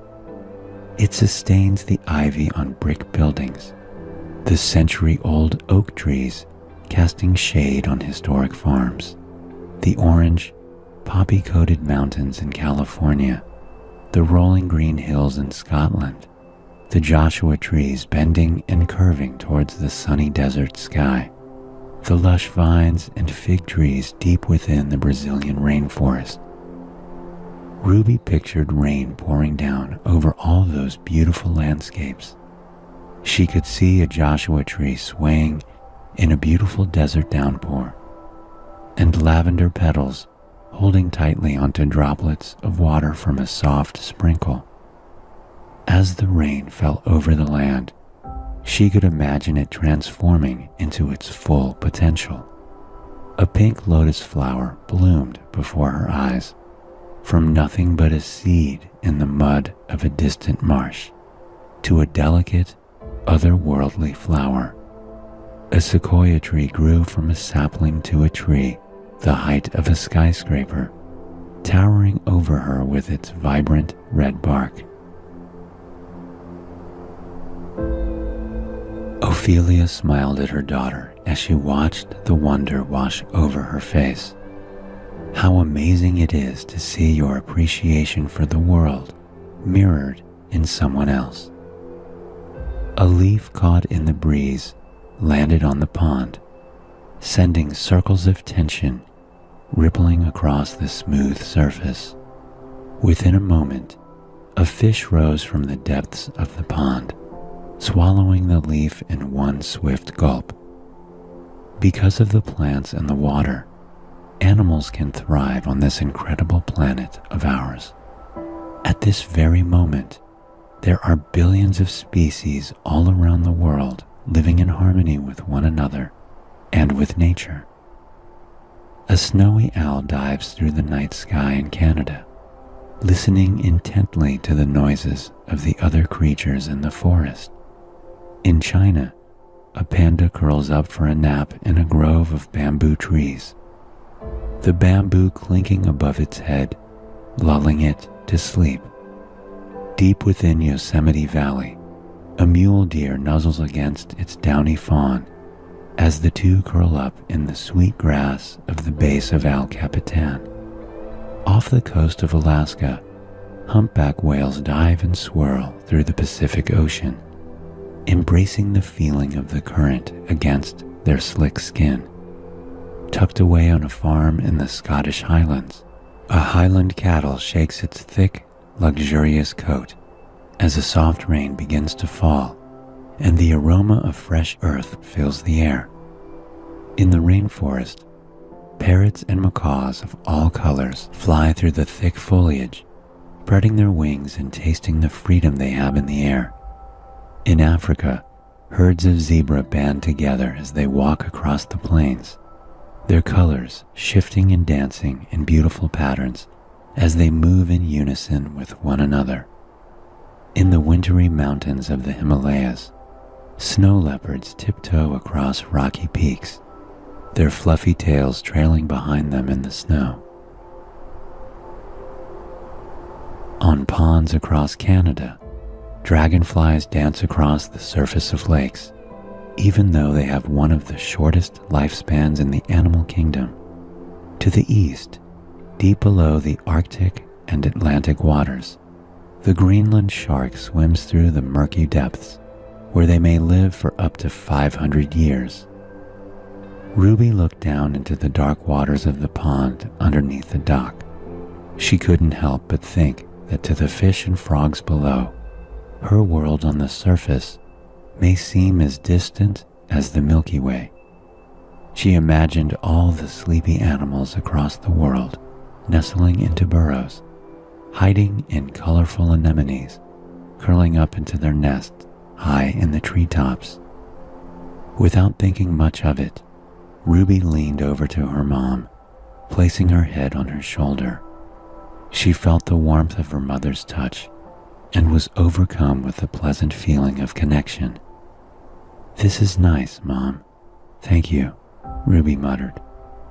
"And there are people all over the world having experience like this, aren't there?" "That's right, my darling.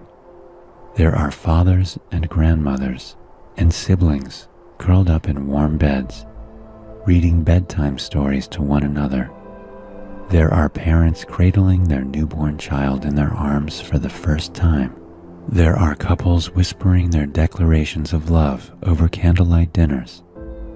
There are poets penning the best verse of their life in smooth black ink on crisp white paper. Chefs baking warm apple cobbler for loved ones. People strolling out of their first day at their dream job with a smile on their face. Car enthusiasts cruising down open desert roads, feeling the breeze rush through their hair. Painters covering canvases in swaths of color that illuminate the room with their vision. There are people sitting by bubbling streams, taking in the beautiful sounds of the water while they sip a warm cup of tea. Surfers gliding across crystal clear water as the ocean waves give them the ride of their life.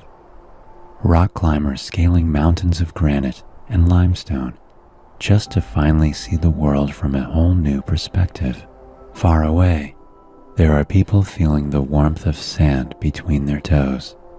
There are people feeling the heat and comfort of a pair of pajamas fresh out of the dryer.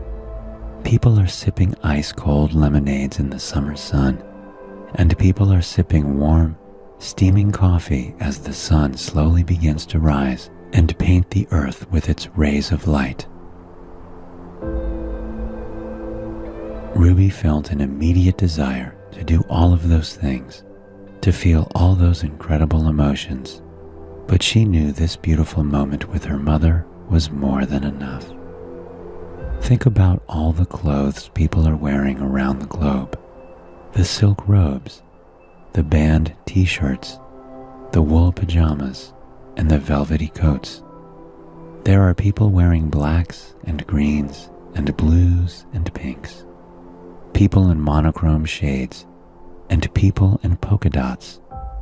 People in plaid and people in stripes. All these people are going somewhere different, saying something with their outfits, and the way they carry themselves through the world. Think about all the languages being spoken all across the globe, and all the people that are saying the same thing in a multitude of different ways. French is rolling off the tongues of people under the Eiffel Tower. Japanese is echoing beautifully through the streets of Tokyo and through towering bamboo forests. Swahili is warming the air of streets in Nairobi and markets in Kisumu.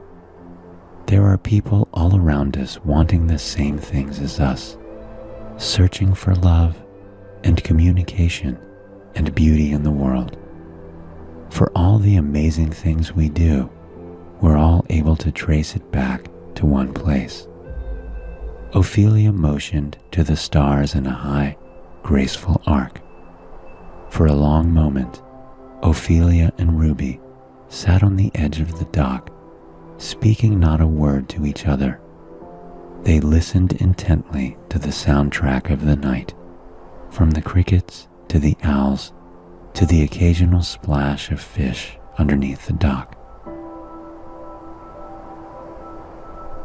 When the time came, without exchanging a word, the two rose to their feet and began the walk back through the forest. As they came to the dwindling bonfire, Ophelia coated the flames with a glass of water.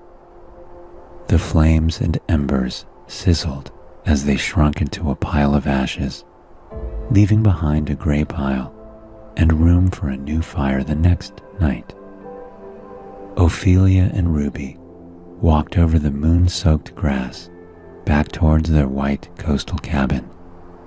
When they reached the front door, they both took a long breath of that sweet, sweet night air. They stole a final look at the sky above them, still so close they felt as if they could touch it. Together, they tiptoed down the hall over the warped wood floor and into the last room on the left. Ruby happily climbed into her soft linen sheets. She felt her body sink deep into the mattress. A feeling of comfort and peace cascaded over her body, like ocean waves washing over the beach. Her mother wrapped the blankets tightly around Ruby and Softy. Ruby's eyes felt heavy as her mother gave her a single kiss on the forehead. "I love you," Ophelia said. "I love you too," Ruby responded, her voice dreamy and far away. Ophelia closed the door behind her as she headed off to her own room to have her own dreams. But Ruby couldn't bring herself to keep those heavy eyes closed. She opened them one final time, her gaze firmly locked on the twinkling stars outside her open window. She could smell the aromas of the forest dancing into her room with every gust of wind. She breathed in the scent of pine needles and dwindling fires and distant ocean waves. She could even still hear the crickets. She closed her eyes, listening once more to the rhythmic chirping of nature. Even here, safe and warm in her bed, she was connected to the beautiful world just outside her window. Even here, she was connected to everything. The woman in Patagonia, sipping her tea, the girl on the beach in Florida, the pandas dozing off in forests of bamboo, the Greenland sharks swimming beneath icy ocean waves, the waterfalls coursing over rocky cliffs in distant rainforests and valleys, the lotus flowers blooming in the marshes, the moon and asteroids spiraling through the Milky Way, and of course, that star, Polaris, twinkling brightly millions and millions of miles away, a spiraling ball of hydrogen and helium held together by gravity, the force binding us all to this space. We are all on a planet that is interconnected with nature and space. The stars above us, the ground beneath us, the water that falls from our sky and fills our lakes and rivers. It is all a piece of the same puzzle, spinning around in a galaxy called the Milky Way. Ever so slowly, Ruby felt herself drifting closer and closer to sleep. She welcomed the soothing embrace of a good night's rest as her body relaxed more and more into the mattress. She stroked the fur of Softy and pulled him tighter against her chest, welcoming the comfort that he and all these new thoughts brought.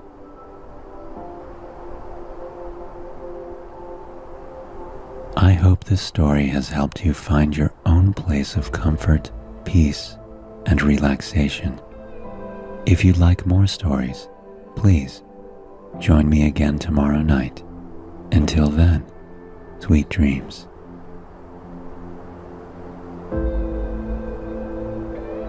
Hello, and welcome to Soothing Pod's Sleep Stories.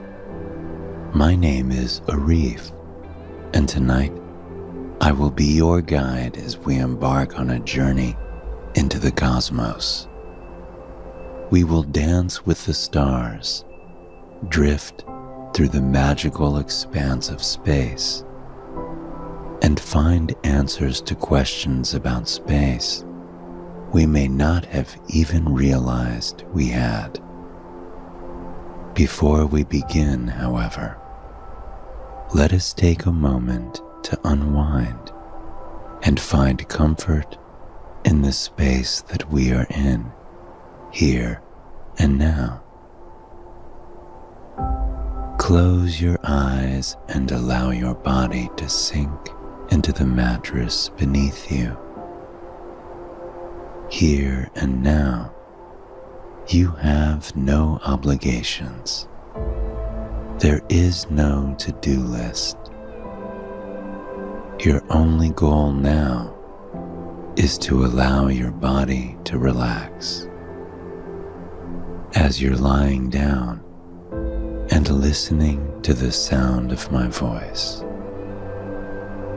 your body is resting, and soon, as we embark on this cosmic journey together, your mind will follow. With those eyes still closed for a moment, I want you to imagine that the entirety of the Milky Way is overhead, blanketing your ceiling. It is a cosmic haze that glistens and twinkles, full of stars, asteroids, and the planets. You see the silvery surface of Mercury, the scarlet surface of Mars, the orange and yellow haze that is Venus, and the biggest planet of all, Jupiter, which is a living marble of stormy rust and yellow clouds. Beside it, Saturn spins with its brilliant gold rings tilted, and its cloudy surface constantly swirling with a mosaic of warm tones.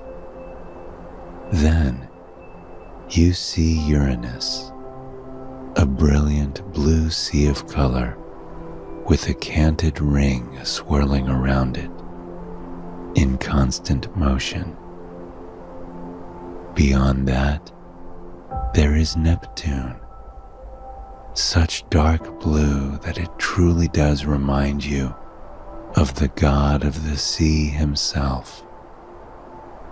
And finally, on the very end, there is Pluto, the tiny gray planet that seems to shimmer even though the sun is so far away from it. The magic of the universe above you is undeniable. And as you watch the planets move in their never-ending arc, something even more magical begins to happen. From the purple and black facade between the planets, something begins to emerge. It is sailing down toward you at a gentle, non-threatening speed, arcing in almost slow motion. It is a shooting star, and there are more than one. They sail down toward you, creating a shield of pinks, blues, purples, and oranges as they are down, sending off sparks along the way that hover in the air and disappear like embers. The first shooting star lands on your head and melts into your body, bringing with it a sense of utter peace and calm. You feel any tangled thoughts you have been carrying completely and totally unwind, leaving you with nothing but serenity. Your jaw relaxes and your tongue falls away from your mouth, putting that entire part of your body at ease. And then the other shooting stars begin to fall. They pepper your arms and torso, bringing warmth as they do so. The muscles in your arms relax, releasing any tension they have been carrying throughout the day. Then, your chest does the same. You feel your breaths going a little deeper as your lungs expand, allowing more of this fresh, magical air into your chest. Your heart slows to a steady, relaxed pace as you sink deeper into your mattress with this renewed sense of serenity. And then the shooting stars land on your legs, releasing any tension that you have been carrying in them. All your aches and pains melt into the mattress beneath you, disappearing like they never existed in the first place. It is an experience unlike any other. And then the shooting stars rain down even more. They sprinkle over your whole body, landing against you with a metallic, ethereal ting, ting, ting, as they tap against you and melt into you, bringing that sense of calm with them. The planets and stars above seem to sparkle a little brighter now that you have welcomed them, and as you gaze up at them, something around you shifts in the most surprising way. You are now lying in the grass. It is a warm summer evening, the kind of summer evening that brings you back to carefree childhood days, meandering through the countryside. You brush your hands over the tall, soft grass that is cushioning you, inviting you to be one with the earth. The summer air buzzes with humidity, but the touch of the grass is cool against your skin, making you feel comfortable and cozy, and reminding you that cooler hours are ahead. as the moon rises higher and higher in the sky. In the distance, you can hear the chirping of crickets. They sing their song out into the universe, delicately crafting the soundscape of summer nights around the globe. There is a pond to the west of you, where the moon is heading. The crescent luna is reflected upon the glassy surface. Peepers croak into the night air as they nestle onto lily pads lining the shore of this little forest haven. You are staring up at the sky in wonder.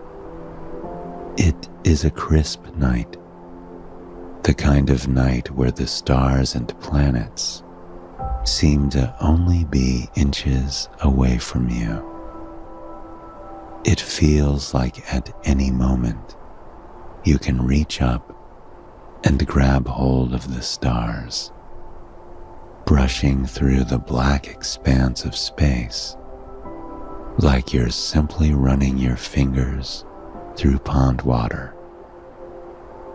Beside you, there are two children, Celeste and Callum, who are gazing up at the cosmos in awe, their eyes reflecting the beautiful expanse. You've been tasked with watching these darlings, and it is not a challenging task in the least. They are curious, well-behaved children. Children that want nothing more than answers from the universe. They ask the questions that you gave up asking long ago.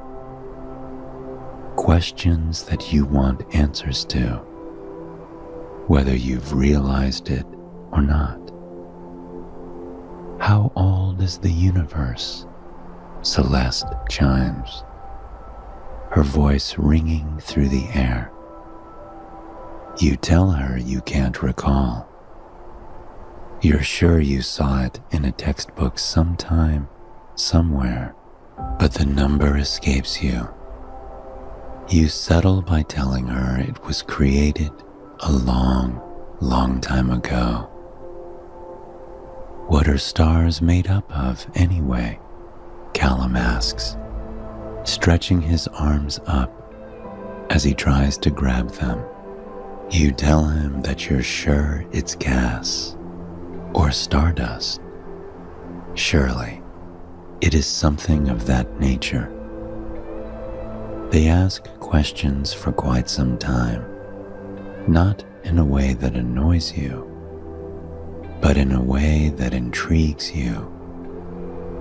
There are so many things to know, so many things that you want to discover. Then, something miraculous happens. There is a streak across the night sky. It is a streak of silver, so bright that it looks as if it's glittering with magic. The kids sit upright as their mouths fall open with surprise. What was that? They ask in unison. You smile at them because that is an answer that you know. My darlings, it's a shooting star. You expect the answer to satisfy them, but then they chirp up with another question. What are they made of? Where do they come from? When were they made? How do they get here? The embers of curiosity rumble deep inside you, a well that is begging to be filled. For quite some time, you lie there and look at the shooting stars flying down, one after the other. They arc across the sky with such majesty and beauty that you are all stunned into silence, simply taking in this beautiful, miraculous moment. Finally, the twins' parents arrive to pick them up, thanking you for your help. And as the twins walk away, you can't bring yourself to stand up just yet. You turn your gaze back to the sky, watching as more and more shooting stars come tumbling down to you. You wonder about the questions they've asked, about the details entwined with this miracle that is our universe. And as you wonder, something above you draws your attention. It is a shooting star, only it is not arcing across the sky away from you. It seems to be getting bigger and brighter. It streaks down through the atmosphere, painting the air around it in brilliant fiery reds, oranges, and whites. Embers seem to spark off of the shooting star as it heads down for you in a blaze. And then it crashes to the ground, just beyond the pond. But the landing doesn't rumble the earth, something that surprises you entirely. You rise to your feet. Steam drifts up from the spot of collision, and a hole seems to have formed in the soft earth.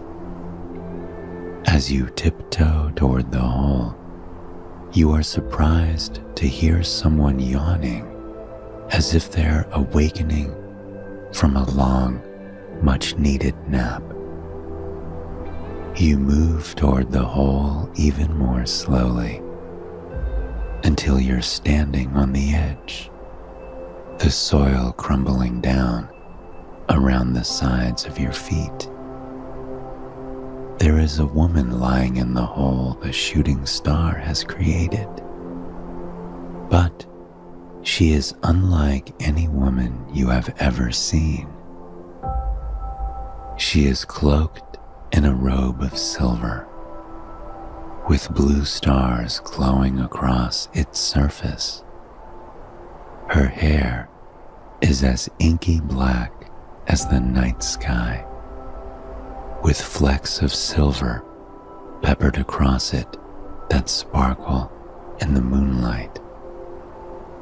And her face is delicate and beautiful.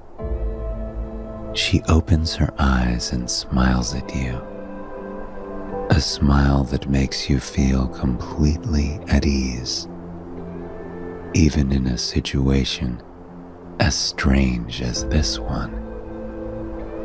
"Who are you?" you ask. The woman rises to her feet and stretches with yet another yawn before she clambers out of the hole and extends her hand to you. "My name is Stella," she proclaims. "So, you are a shooting star?" you ask. "Well," she chimes, "technically, I was a meteoroid, and now I am a meteorite." She takes you by the hand and leads you down into the hole with her. "But I can explain all that when we get where we're going." You ask the woman where you're going, and she smiles at you. "Well, space, of course," she replies. In the hole behind her is a cozy capsule made of wood. Inside, there is a plush blanket adorned with stars. She invites you to crawl inside, promising you that the journey will be worth it. By the end of this night on Earth, you will have all the answers to the questions that the kids sparked within you. You take a deep breath and step into the capsule, and as you do, the door closes behind you, locking you safely inside with the plush blankets and comfortable pillows. The walls of the capsule are made of lush mahogany, something that comforts you and makes the strange experience feel utterly luxurious. And slowly, Stella raises her hand. You drift up out of the dirt, sailing up into the sky alongside her like magic. You watch in awe as the world below you changes entirely. The trees shrink as you rise higher and higher. The mountains that were once towering over you are now nothing but craggy paint strokes on the canvas that is Earth.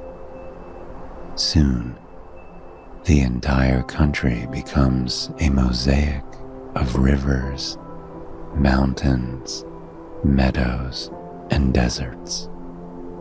You rise up and out of the atmosphere with ease. Now when you look down, you see the Earth in its entirety, and it is the most beautiful sight you have ever seen. Against the inky blackness of space, the blues and greens of the Earth pop.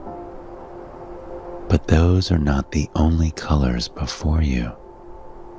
There are magical sepia tones of the mountains, the rugged rusty shades of the deserts across Africa and China and Australia and the United States.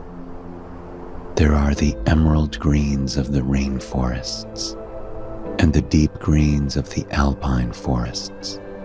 And, above all, this is the cottony haze of clouds which swirl around the planet in fantastical patterns that seem too magical to be real. You finally peel your gaze away to see Stella smiling at you, knowingly. It is beautiful the first time you see it in person, isn't it? She chimes. For a moment, the two of you continue to look down at Earth, admiring it for its sheer beauty. How remarkable it is that we exist at all. Then there is a whoosh beside you.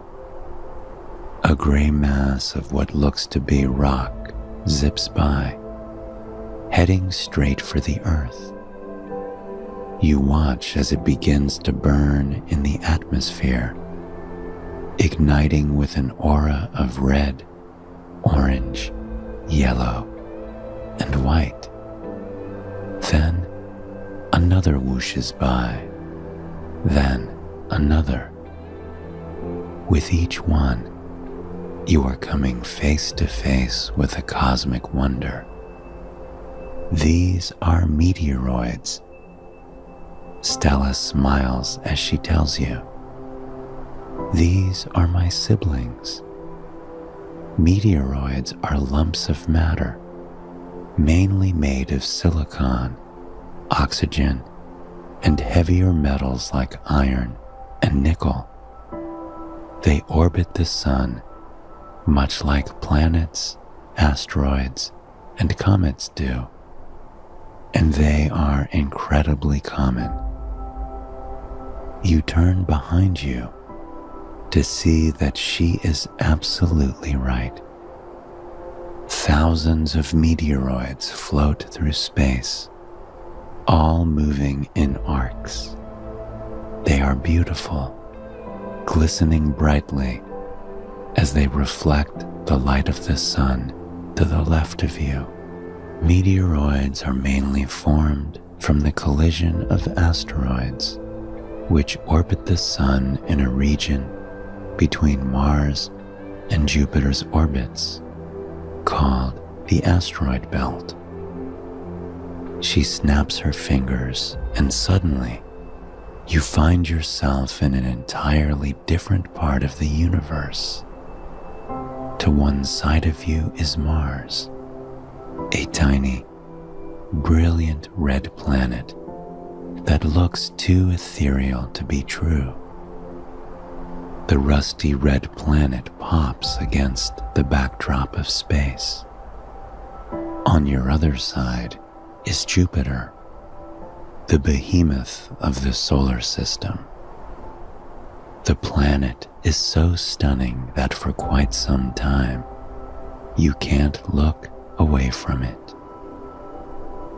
Jupiter is enveloped in storm clouds that swirl across the surface, never ending. These are in bands of color, deep, dark reds, light, sandy hues, and brilliant golds that seem to sparkle like they contain millions and millions of diamonds. And all around you, there are hundreds, thousands of asteroids that sail on by. Stella looks at you with another smile, happy to see you so invested in her former home. This is, of course, the asteroid belt. The asteroids orbit the sun here, but on occasion, they collide with one another. Just as she says this, two asteroids near you collide. They crack with force, splintering into dozens of pieces. They scatter across space like pieces of glass, sparkling in the sun, which is far, far away from you now. The pieces careen out of orbit, heading in an entirely different direction now, heading toward Earth in the far distance. When the asteroids collide, they break into pieces called meteoroids, and these meteoroids sail across space until they are drawn to the gravity of another planet or satellite. Slowly, your capsule begins to pick up speed. You fly alongside Stella as she guides you, dipping and diving around meteoroids. You sail over the surface of Mars, gazing down at the craggy, mountainous landscape below, a landscape that was carved by water millions and millions and millions of years ago, a landscape that is painted red by the high presence of iron in its soil. You find yourself following along with the flurry of meteoroid debris that was created in the collision of the two asteroids. And as the meteoroids near the Earth, you pick up speed even more. Stella floats effortlessly in front of you as she continues to explain. Meteoroids fall through Earth's atmosphere at a fairly high speed.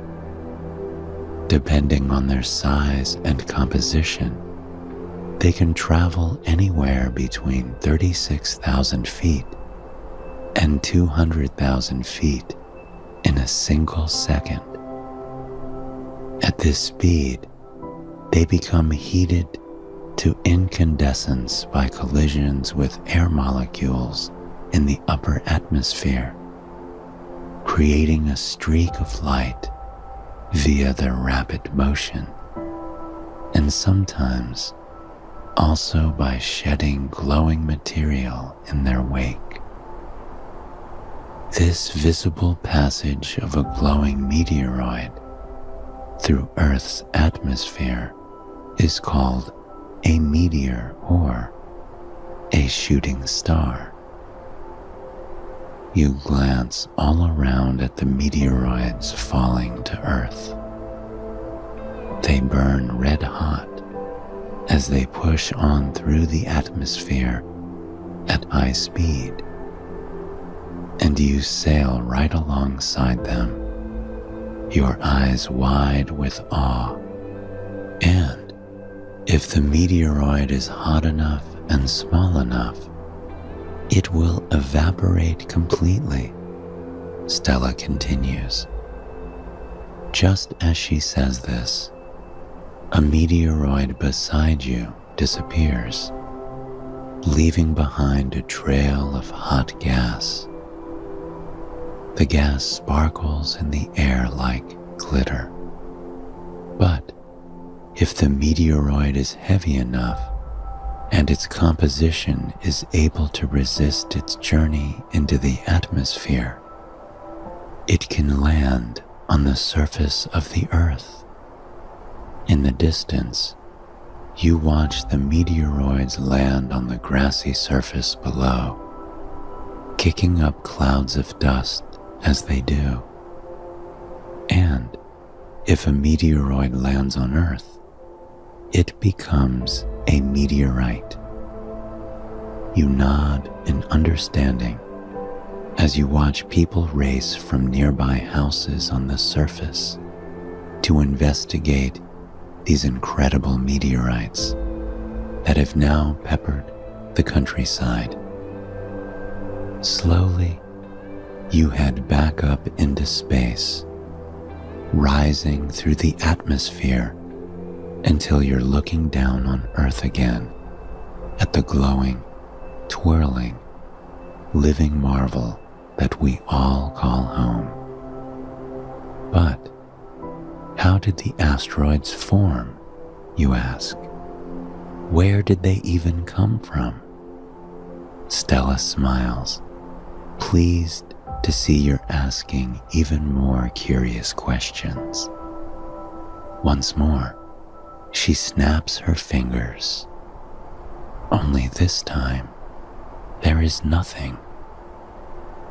You are in a black expanse, unable to see anything except for Stella, who is glowing and giving you a reassuring smile. She moves to the side, revealing a tiny, incredibly bright point in the blackness. It is so bright that you shield your eyes as you look at it, but it is beautiful, like a star. The universe began as an infinitely hot, dense point that was indescribably small. It was not unlike a supercharged black hole, surrounded by nothingness. And then, 13.7 billion years ago, it exploded.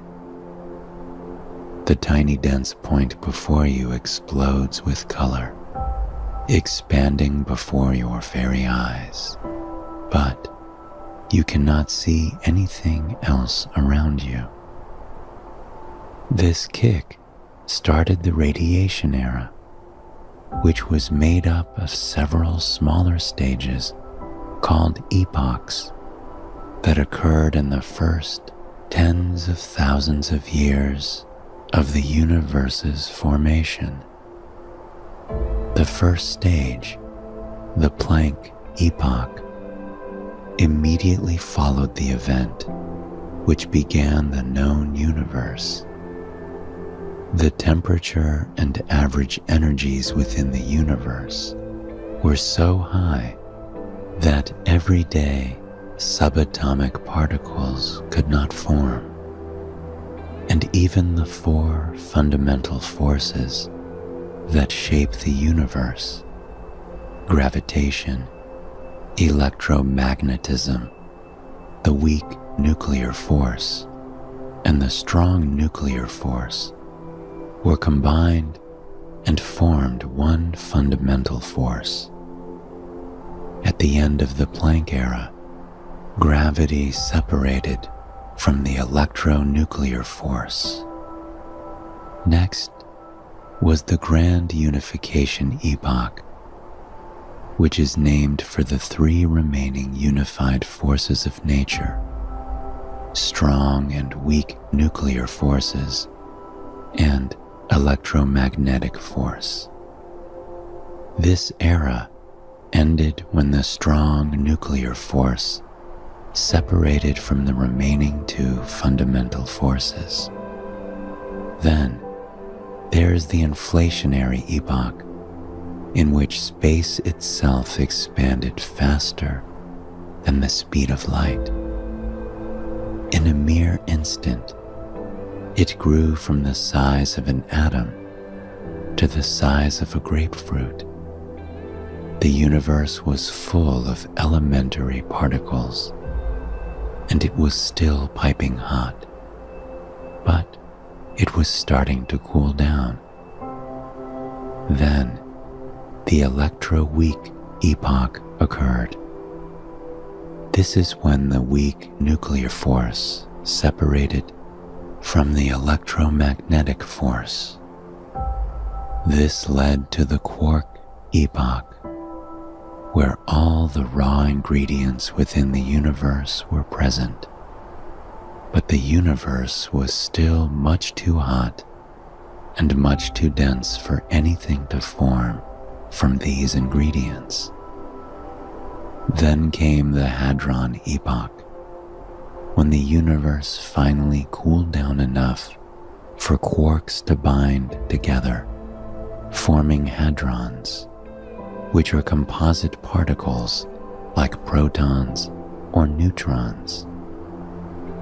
All of the epochs described so far happened roughly within 1 second after the Big Bang. And after the first 3 minutes, the protons and neutrons had assembled into hydrogen and helium nuclei in the lepton epoch. Despite having atomic nuclei, the young universe was still too hot for electrons to settle in around them to form stable atoms. The universe's matter remained an electrically charged fog that was so dense, light had a hard time bouncing its way through. It was in the matter era that the universe as we know it truly began to form. This era spans millions and millions of years.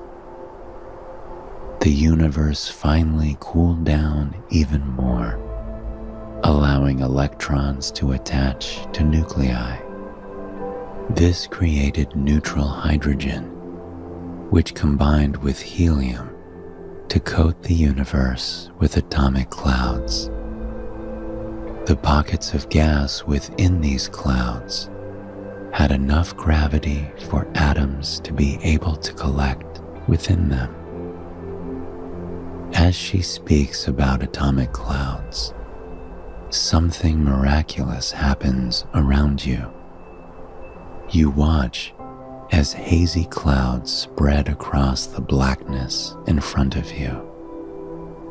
They glow a strange yellow and orange that looks unlike anything you've ever seen before. She smiles at your reaction and then continues.